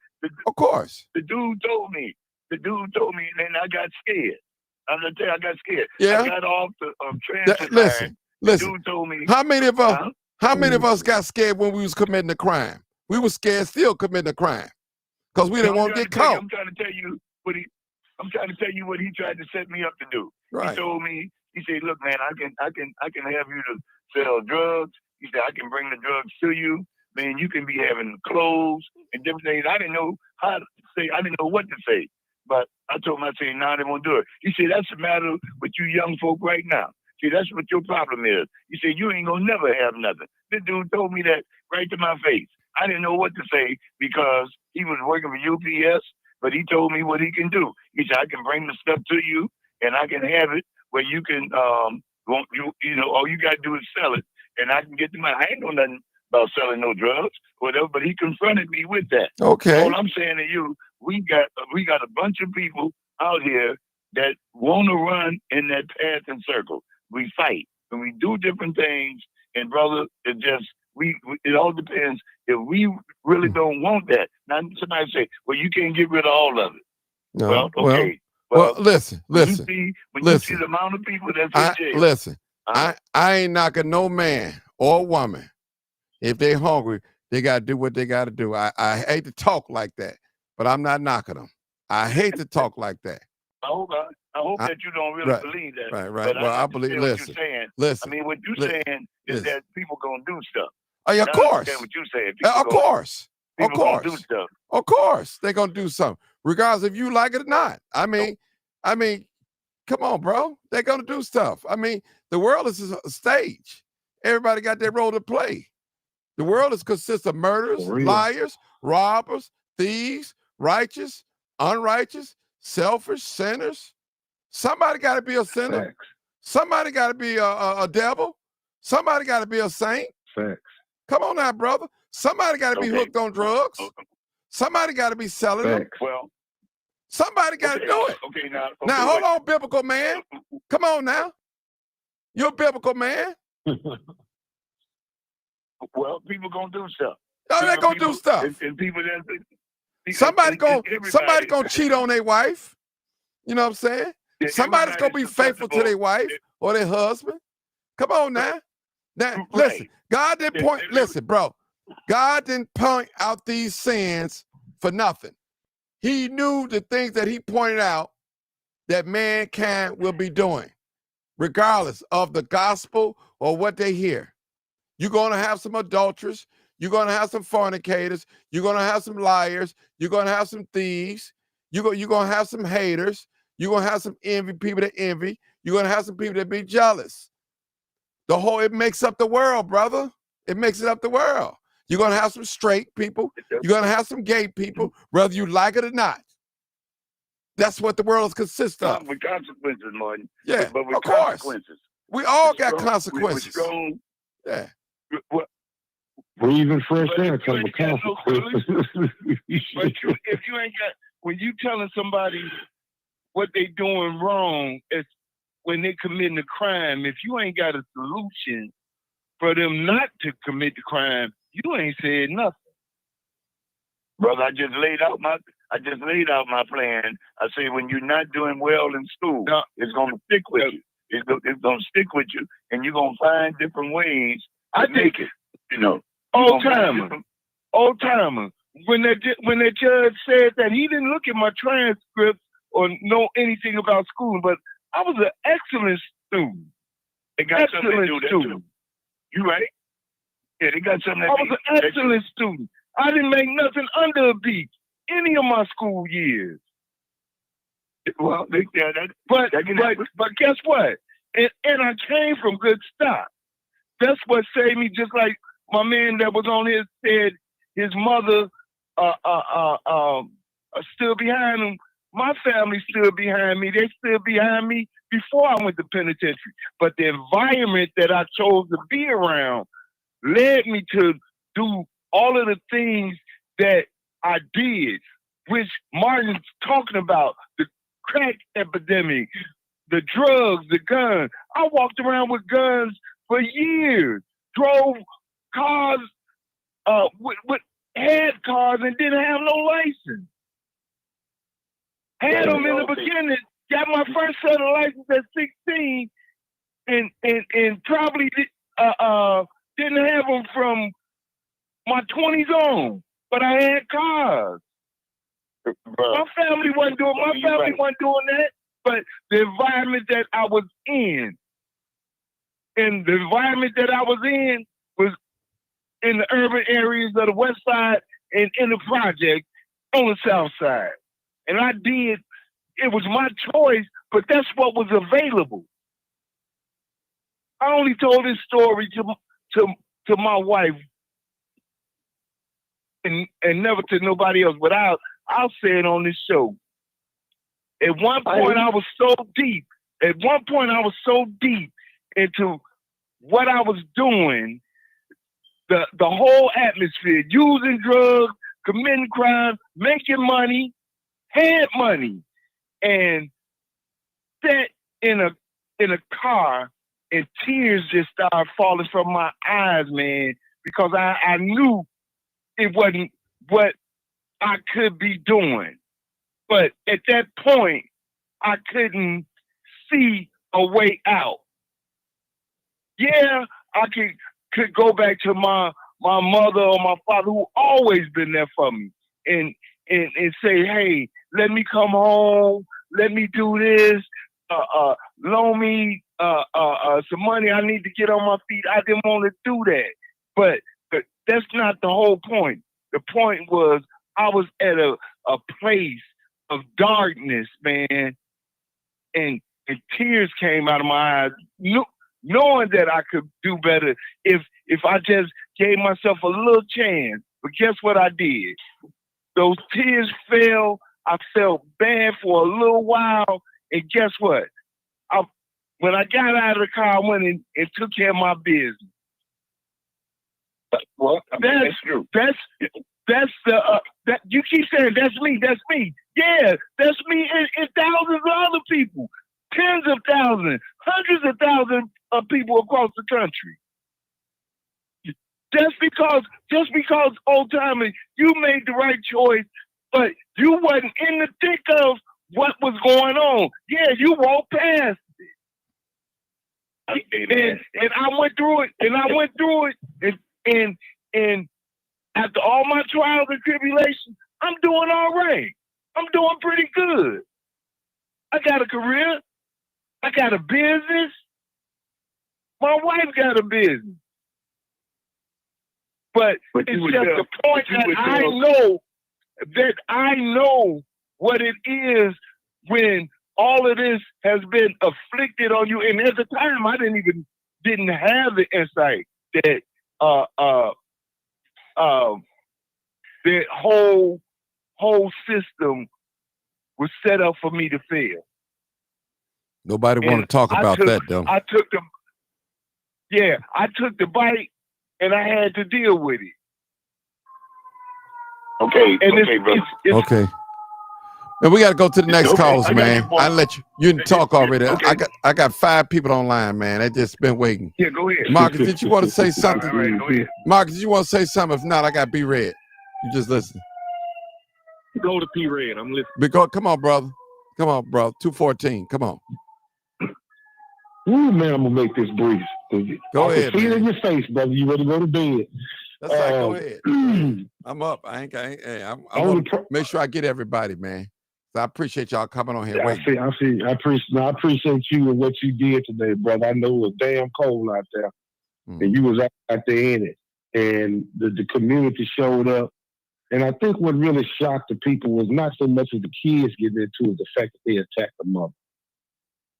I think that really had the sisters that was out there were upset about that because they know what it's like to walk their kids home from school, but they had never been attacked by children.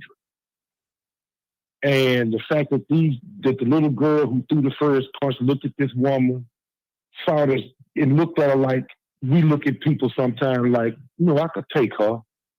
She wobbly on her feet, she's slow, she looks sick. I can take her. So she started throwing punches at her. We've all seen this. She sized her up. But the problem is, as much as we like to save them and spend resources on them and try to get them the help they need, they messed up, brother. They did this in public. They attacked a woman and her children on the street. That becomes a criminal issue. They got a problem. Because according to one of these people who sent you something up here on your feed, them folks have already went to them folks' house. See, it's beyond what we can do now. Now it's at the mayor's office. See, they expect something to get done. People want blood. Because see, if this had happened on a schoolyard, a lot of us would have kind of dismissed it, or it's just kids being kids. Yeah, they're being bullied. But see, they attacked this woman on the street with her kids, and they did it on the street. So now it becomes a criminal issue. They put themselves in a messed up position that we may not be able to save them. Because now, as my partner likes to say down in Houston, OJ, they're going to make an example to make an example.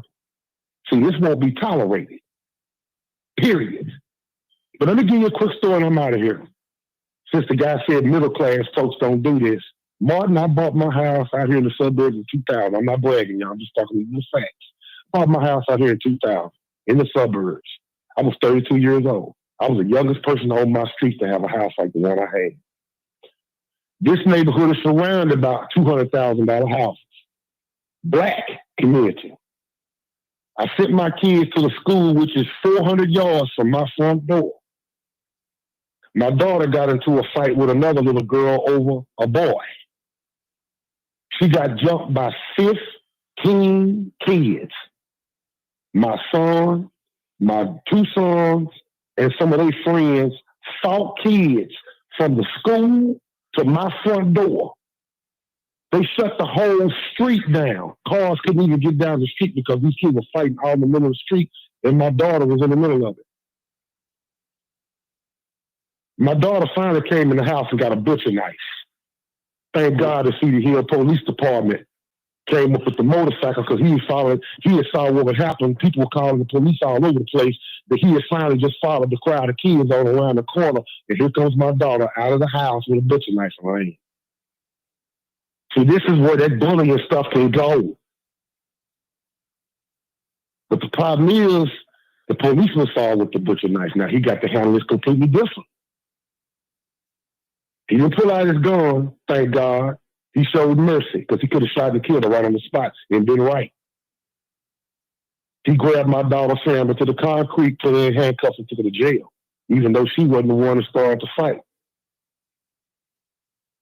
The problem with these young ladies is that they jumped this woman on the street. Not only did they jump this woman on the street, they jumped a sickly woman. Like you heard from most of the women that you talked to today, if them kids had tried, there with about half of them women that you spoke with today, that I watched you speak to about noon, when I finally caught it on your feed, them kids would have had a problem. Because it wouldn't have went down the way it went down. Not only did they pick on a weaker kid and a baby that was with her, because the little baby got pushed to the ground, even though a lot of folks didn't see that in the video. They didn't attack the little baby, but they did push the little girl to the ground. But they attacked the mother, who was a sickly woman. I thought she was on drugs. I thought she had some problems. We come to find out she got health problems. And now these kids got a problem. They're going to deal with this, partner. And we all know it. And all of our begging and pleading and hoping that they don't, that they show mercy, they're not. They finna get the business. And you know it, Martin. They finna get the business. Bro, let me stop. They did this on the public street. They did this on the public street. But let me stop you. They committed a crime. First of all, brother, they ain't nothing but some minors. A minor can carjack. Oh, yeah, we know laws are going to protect them. I know. Hold it, brother. A minor can carjack me right now at 12 midnight and be out in 4 hours. Here in the state of Illinois. Yeah, that's right. Did you know that? Did you know that? In Texas too. Okay, Oh, I'm just letting you know that. Texas too, yeah. These all are minors. These facts. So these are minors, brother. Facts. So I mean, whatever crime they commit, that it's not going to be the end of the world for them. I'm just saying it. But No. You're right. No. I'm sorry. I know you're right, but you're right. This is a serious crime because it's gone all the way up there now. If the school had power, they would have never let this guy out. If the school had power, they would have never let this go out because they didn't want a bad name. But you're right, brother. But minors here, man, it's like a slap on the wrist, man, and they gone. Slap on the wrist. I'm just being honest with you, brother. Ask anybody out there that ever been carjacked from a minor, which is Marcus on here. He'll tell you they didn't do nothing. The boys right out of jail. Yeah, what you saying is facts. Yeah, what you saying is facts. But hopefully what the kids did see if they came to school today was that they know for a fact from this point forward that kind of behavior won't be tolerated. That's right, brother. I hope they learn that. And they saw the community come up, stand up. And that should have been a more shock to their system than anything else because, like I said, when they take we make these kind of moves, they've done this before. Not against a parent, but against other children. And when they saw all of y'all out there this morning, if they came to school, their whole world just changed. Yeah. The consequences had just set in that we made a huge mistake. I'm gonna get off, man. I'll talk to you online tomorrow about it. Okay, cool. Go ahead and get somebody else on. All right. Come on, Dr. Sanders. I'm almost done, y'all. Come on, Dr. Sanders. I'm more out there. She's still there. Well, I wanted to come in the men I saw today at the school. I work, so if I wasn't working, I would have been there and I really would have said something. But let me say this. The Bible says for the wages of sin is death. There's nothing in between that. Yes, I still stand, whether nobody likes it or not. Anybody don't like it or not. They need their behinds whooped. When you take an adult action as a child, there's no, oh, you know no better. My daughter, Kathleen, when we first moved to Woodlawn, we moved over here, and I didn't want to transfer them from the church. I joined. And we went to A.O. Sexton. I had heard about A.O. Sexton. We wasn't even over there for 3 weeks. And one girl started messing with Kathleen. And Kathleen didn't bother a lot of the kids because we just moved to Woodlawn. This little girl picked a fight with Kathleen, and she got some girls to trail the apartment we were living at on 63rd and Champlain. And they came and they broke out the window to the apartment. I went to the school. I called my ex-husband at the time he was working as a police officer. And I went to talk to Miss Miller, the principal that was there. I said, so what do I need to do to put somebody's behind up in here? I said, get the mother on the phone. And I asked the mother, do you teach your daughter to go around trying to pull kids' hair out their head? Well, I didn't know. No. I want to ask you this again because what she did, and she terrorized somebody's property. I said, so lock her up. You want to do it the adult game? We're going to show you how it was done. Now, I was trained in county with the late Mother Consuela York. We did a lot of training at the former Dwight Women's Correctional Facility. There's a lot, at that time, a lot of lesbians and Dyson butchers and bulldaggers were there, and they were featured in a lot. Mother Consuela York catered to the need of the inmates. That's why I respect her memory today, because she trained me.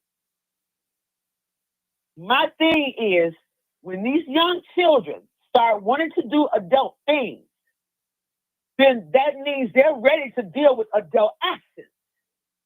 There's no way in the world. I remember when I was at St. Ambrose, I was in 3rd grade. Miss Nixon was my teacher. And the parent came in the classroom before us and got mad at Miss Nixon because the student, apparently our classmate, had bad grades. She snatched the wig off my teacher and pushed her to the floor in front of us. The parent did, over grades. St. Ambrose had us in counseling for almost 3 weeks because the nuns and the administration from the Catholic Archdiocese, and I'm not Catholic, but I went to school in the Catholicism education, and we learned the nuns whipped our behinds, feet with the seat, paddles with the holes in them. We learned that. I come from the South. They use the belt. They use the switch. Was a yes, ma'am, no, ma'am, yes, sir, no, sir. When I reviewed the video again, and I heard the young lady today at work, and I sat there and I was madder than when I was last night. Because she's the same age as one of my children. If we close the Hamlin Street and let them go, now what you gonna have? Yes, and Mr. Muhammad, I enjoyed you, the way that your delivery message was. I wish you could hit some of these churches and get with the real pastors to allow you to come into sessions where you could be able to help a lot of churches. I don't care what denomination it is. But the Bible says that a disobedient child will not live long their days. And anybody bigger and better than God, you are a bad person. So that means God created the heaven and the earth and all of us. You don't take the responsibility of doing something to a person just because you want to. And you're mad. What was the real reason for wanting to hit a mother? I don't care what she looked like. A mother is a gift. When the father comes, he plants, they procreate a child. And it's the parent's responsibility to teach your children how to act, how to go to school. I had, and I'm being honest, I'm being transparent, that's why I'm pissed. When I took to King High School for the first time, and a young lady named Linda McDonald fought me in the bathroom because my hair was long. And two of the girls from over on 40th and Lake Park, they said they've been trying to get her. They asked me a question, Martin, what you want to do? I said, I want to get her. Oh, trust me, they set me up to get her, and I took a bottle and I bust that bottom side of her head and I tried to kill her. I never went to jail, but I know about bullying. But her mother came to the school and they expelled her from King High School. No excuses, and God don't have none. This is real life. When I see these kids on TikTok twerking and UMFB, they're talking like they're grown, like they have a job, like they know more than you. And heaven forbid in CPS. Yes, the other young lady, she was speaking. Yeah, I was a paraprofessional and a substitute teacher. We saw kids coming in, 6th graders, 7th graders, 8th graders. They would turn the phone in to security and have a burner phone in another pocket and get on top of the desk and jumping up and down. And the teachers was about the same age as my son, Daniel. Daniel is a 3rd-year college student in Iowa. I kept him busy. My daughter said, Mama, we had to make an appointment to see our brother. Yes, you know why? Because he's in taekwondo, he's in music lessons, and he's an athlete. I kept him out of trouble. I taught him, and my former husband and I, we came together and we reared him in the admiration and fear of God. Real talk. He's an Iowa 3rd-year student in architect, engineer, product, and design. Yes, he is. Why? Because I take parenting serious. I didn't let none of my children wild out there in the street. My children got an age of accountability. If they got into some mess, and Martin know, if my daughter get into something with somebody, call my mama. Yes, but guess what? When she called me, when I get called, I get in her, but no matter how grown she is. Leave these crazy folks alone out here in the street. But you got these kids that made a decision. I'm still stuck on the little boy that filmed the whole thing. And I heard him say, yeah, see, my brother, I'm going to snatch that beat. What? Oh, well, he don't know no better. Really? Apparently he did. I listened to what these kids were saying.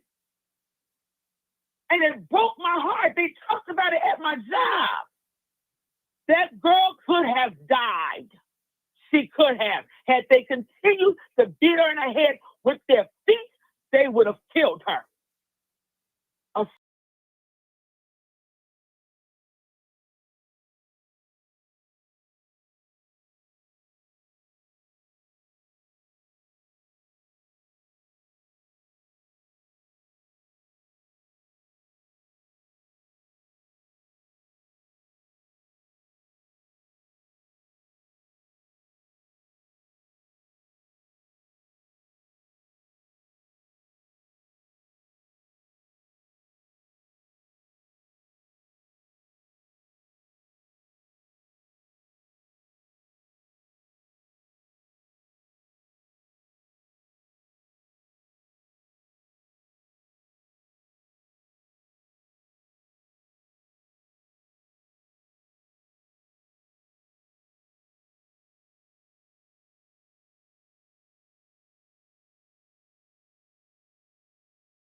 Not on no Sunday morning, he shouldn't. That's God's day. Everything else they said, It's back up now. I commend them. I commend them, Martin. Did you hear what I said? Mm-hmm. Thank you. And that's the bottom line. But that's what I had waited on and listened to, and then I must have dozed off because then I heard them talking, about the going to jail part and everything. And when I looked last night at the children, that just got all next to me. I couldn't look at it no more. Period. Okay?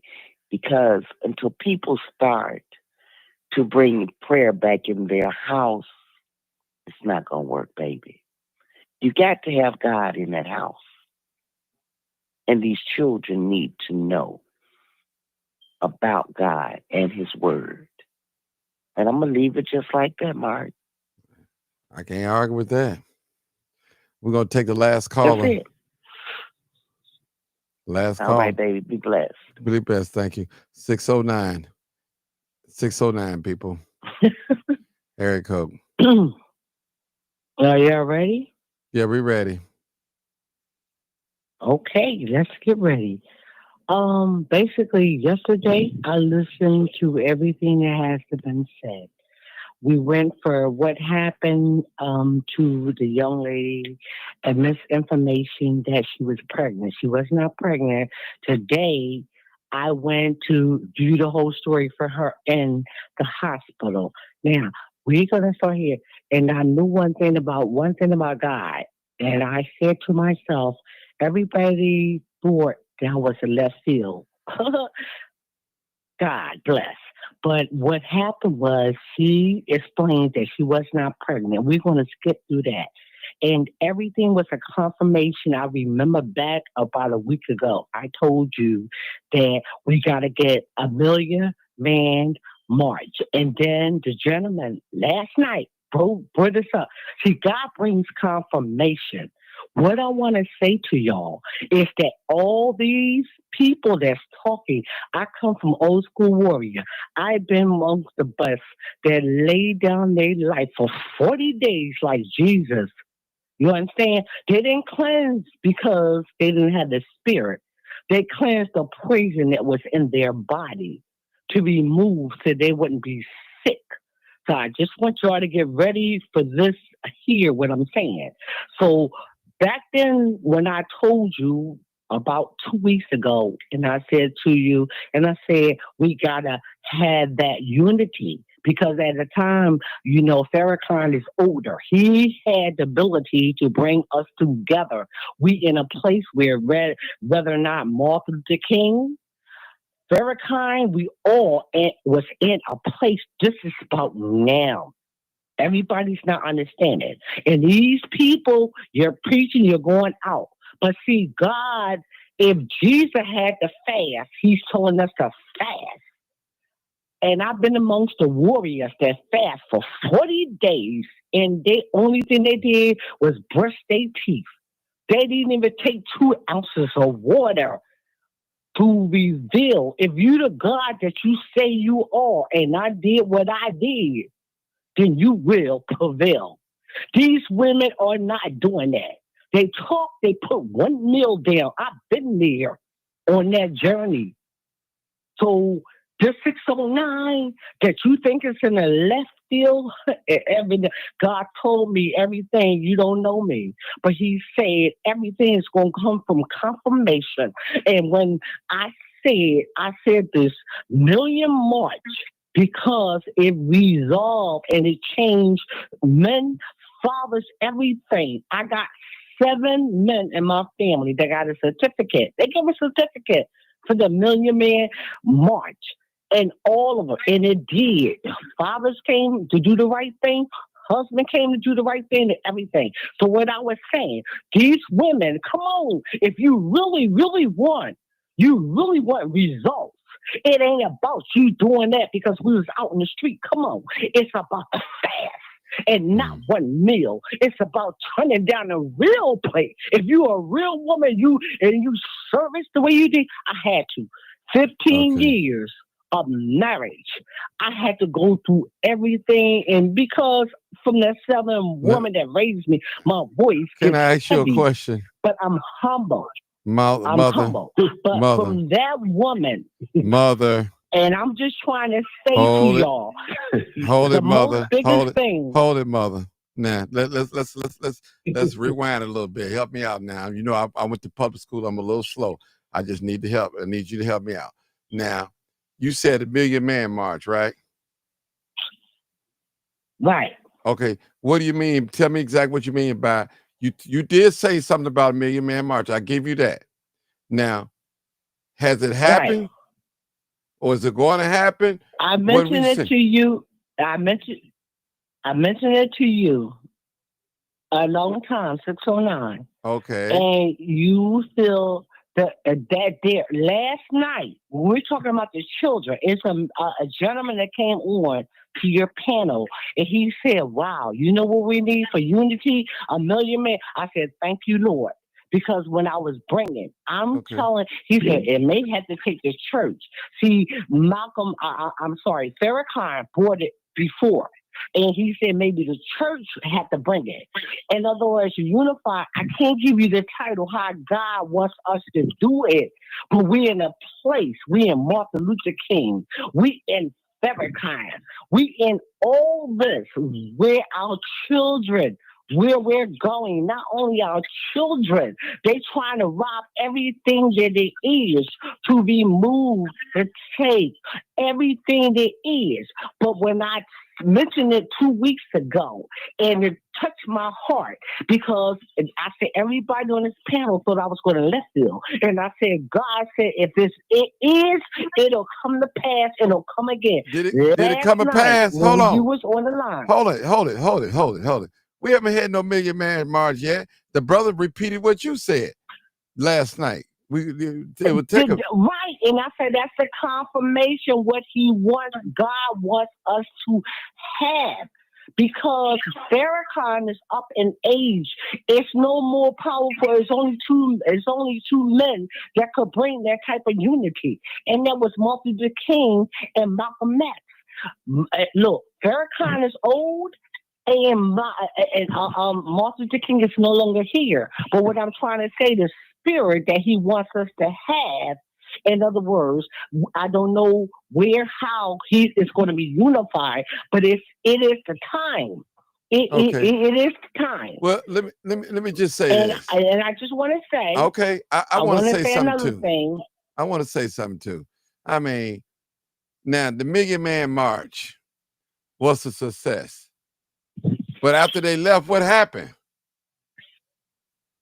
After they left, I tell you, and I promise you, it's 6 men in our family. They got certificate, and I promise you, it changed their life as men, as fathers, supported.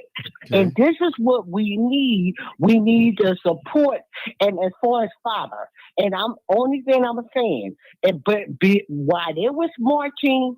And back in that time, we had wives, we had women that were submissive, that were respected. When these black men came back from that march, what is the next move? And we was able to move forward. And see, it's a lot of black women, no disrespect. And I promise you, it's a lot of black women became liberated and cited. Is why the Million Man March, all the women that was in place, they was praying. See, we got mothers not praying, and you sitting there, who led my house? When I woke up 4 o'clock in the morning for my children and my husband, before the spirits can move all over the place, rush hours. And you know what I did? I prayed and I prayed. See, these women here, they talking about fast. I came from the real warriors.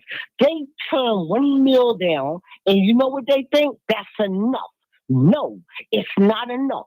Back in the days, they was out in the street, just like the Muslims selling the bean pie. We was out in the street. These women, okay, we don't need the church.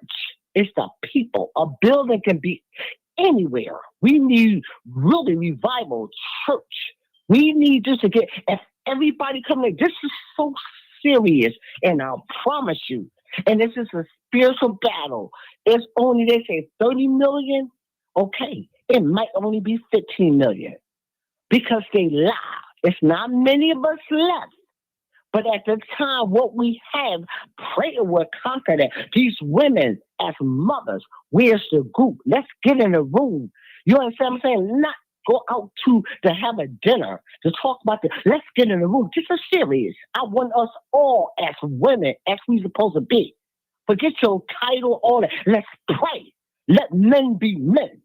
Nourish them, prepare them for this journey. But these men, our black men, they gotta come together. And I promise you, everything, certain time, I get in here and I'll talk. And I listen to the whole conversation. And these women here, it's a solution for them in the flesh. But you know what? We need a solution in the spirit. I'm not going to spend much time, but I the 40 days doing the midst, and you think you fast. So once a week? No. I remember getting into the altar, carrying. As much as the bars every corner, we was out in the streets. And like they sit down and say, okay, you can't go into the school anymore without that. But guess what? You can stand outside. Because every day I go, it was a way we got to win these souls. It's about souls. These women here, they sitting there talking about our words. Fortunately, you have. But you have not been. I'm a younger woman, I promise you. The women 95 and older is no longer here. I've been amongst the best. I've seen real warriors. All this little fake wrestling. It's time. And I'm not trying to be smart, but I'm telling you, this thing is so powerful. Because as a mother, and let me explain one thing. They talk about these children. Are you kidding? Why you think I rose up 4 o'clock in the morning before my kid even went out, before my husband even went to work? I went out and I sacrificed 4 o'clock in the morning to start the prayer. These women talking that, oh, Satan is ruling your house. He didn't rule my house because I was up before Satan even attacked. These women are allowing things to come in, and you're blaming this and that. No, as a woman, get yourself up 4 o'clock or whatever in the morning. You pray for your husband. You pray for your children before they get to the school. Stop worrying about the school board. You have a place. We the only people or woman that can bleed for so many hours and without dying to give birth. Now, this is my thing. So if you really want to do this thing, women, start setting up in prayer rooms.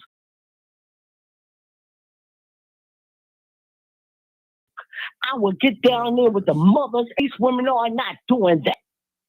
So all the stuff you talking, and you as a woman, a man as a lead, I pray for my household. So that means that I got up 2, 3, or 4 o'clock in the morning, and I got on the knees with all the mothers in the church, and we prayed before Satan could even go to that school to attack our kids. Mothers is not doing that. I'm going to slow it down. So all the stuff y'all sit there, and we allow the man to be a man. These women don't allow. You don't know about being humble. Trust that he had your best interest, and make sure that at the end of the day, before he even get out there to start his mission, he's already prayed up, and it's anointed. These women are willing not to do that because they comparing themselves. They making the same money he's making, make them feel less than a man. It's come on. Where's the real women that's back in that day with grandmama time? I'm 64 years old. Okay. So I'm going to leave that. I'm going to cut it. But let me tell you something. Okay. All right. The black men, and I want to say one more thing that's very powerful. 4 things. Let me explain something to you. Now, in the black community, it was only 3 men that came in our community. It was the milkman, newspaper man, and the insurance man. that was in our community at one time. So then the black woman with this liberation thing got a high-paying job when the white man said that the black man couldn't be in a home. But at the same time, now, yesterday, he said one thing so powerful. When that man spoke of that white woman walking with her dog, I said, God, he got it. A lot of us not getting it. When it came to the part when the grandfather, most racist people in the world, when I see, because I got 2 sons, I work 3 jobs to educate them, get them out of the hood, put them out in a county. And both of them are with a white woman. No disrespect. I'm pro-black. It's nothing a white man can do for me but educate me or give me a paycheck. Nothing else. I love my black men. And I'm telling you, but when it came to the part, where did the white man say it's okay? You can date my daughter. You can date my granddaughter. Okay? And what I'm saying to you is, like I say, it's only 3 men that been back in the time where I grew up. Was the milkman, was the newspaper man, and the insurance man used to come to your house to take out insurance. That's all it was. That's when. And now that the black man, all right, Mama. what's going on? Mama, you keep going in circles. I might have been too far, but there's some anointings here, Martin. And wait, let me say something to you. I want your email address. Wait a minute, I want your email address. You as a married man, whatever you are, but God gave me something. I've been paying my tithes all around. I got something very special personally for you. You're a beautiful person, and your spirit, and trust me, your spirit, oh my gosh, God has given you anointing, and it's just the beginning. A lot of people is not worthy enough to receive, but I do one where all I want is your email, because I'm not going to put it there on Cash App. If I get the email, I'll go that way. But God has given me a certain thing. I've been putting away money, putting away financial things. I'll make sure it's something special about you, and maybe your audience don't want to hear that. But tell the truth, and I'm going to shame the devil. Women, black women, it's time back when you're in need. I don't care. Instead of meeting your girlfriend and go out to eat, baby, when you get off of work, it's time to get back on our knees. We got to pray, because our black men, you don't even know what they're doing. They're marking them. They're the most beautiful men in the world. And y'all sitting out here worrying about how much paycheck to compete. You better sit yourself down and respect. But I'm going to cut it off. But I do want to know your email, because personally and to God, everything that goes in that thing, that God says, send it. But I'm going to say to the black woman that's let me ask you a question. Please, y'all. What I'm not trying to be educated over y'all. Woman of God, what are you going to send in the email? That's what I want to know. What are you going to send? What are you going to send me in the email? No, I see if I get an email where I can send it. In other words, like my Cash App. All this little thing here, you did it before. And then everything I say, I promise you, everybody came behind me said the same thing. Where about you? Because God is going to take that. I'm saying to you is that basically, like saying, being so I'm very private, I wanted to be a blessing. And like how the Cash App thing is going on, my Cash App is my banking account, my real personal thing. I don't want to send it, but I want to be a blessing. That's why I say if it comes through email, I'll send it. So I'm not worried about none of this kind of stuff, but it's going to come through, because each time I'm putting things in the basket, because these are my tithes. Instead of giving to the church and family members, I'm putting it back. When God said Martin going to get it, you going to get it. And that's why I said they don't have to go on here, international, do email. And I'm going to lay back. But all I got to say, mothers, please, y'all, Martin, he's a man. Please, baby, just all of us get together at 4 o'clock in the morning and let's pray for our men, pray for our children before they even go to school. You wouldn't even have to check the school district and worry about who's there in the office, baby. That's what we did, the old school. The new school, you're lazy. You turn down one meal and you think you did something good. Hallelujah. I love you all. Come on, sister. Hey, sister, let us go, man. All right. Hey, listen, thank you. Thank you. You want to pray for us right now? You can pray for the whole panel. I'll give you that window. You want to pray for us right now? You ain't got to wait till 4 o'clock in the morning. I want the mother that leads the panel. You already know who she is. Okay. She can just go ahead and pray, and I can close my eyes and touch and agree.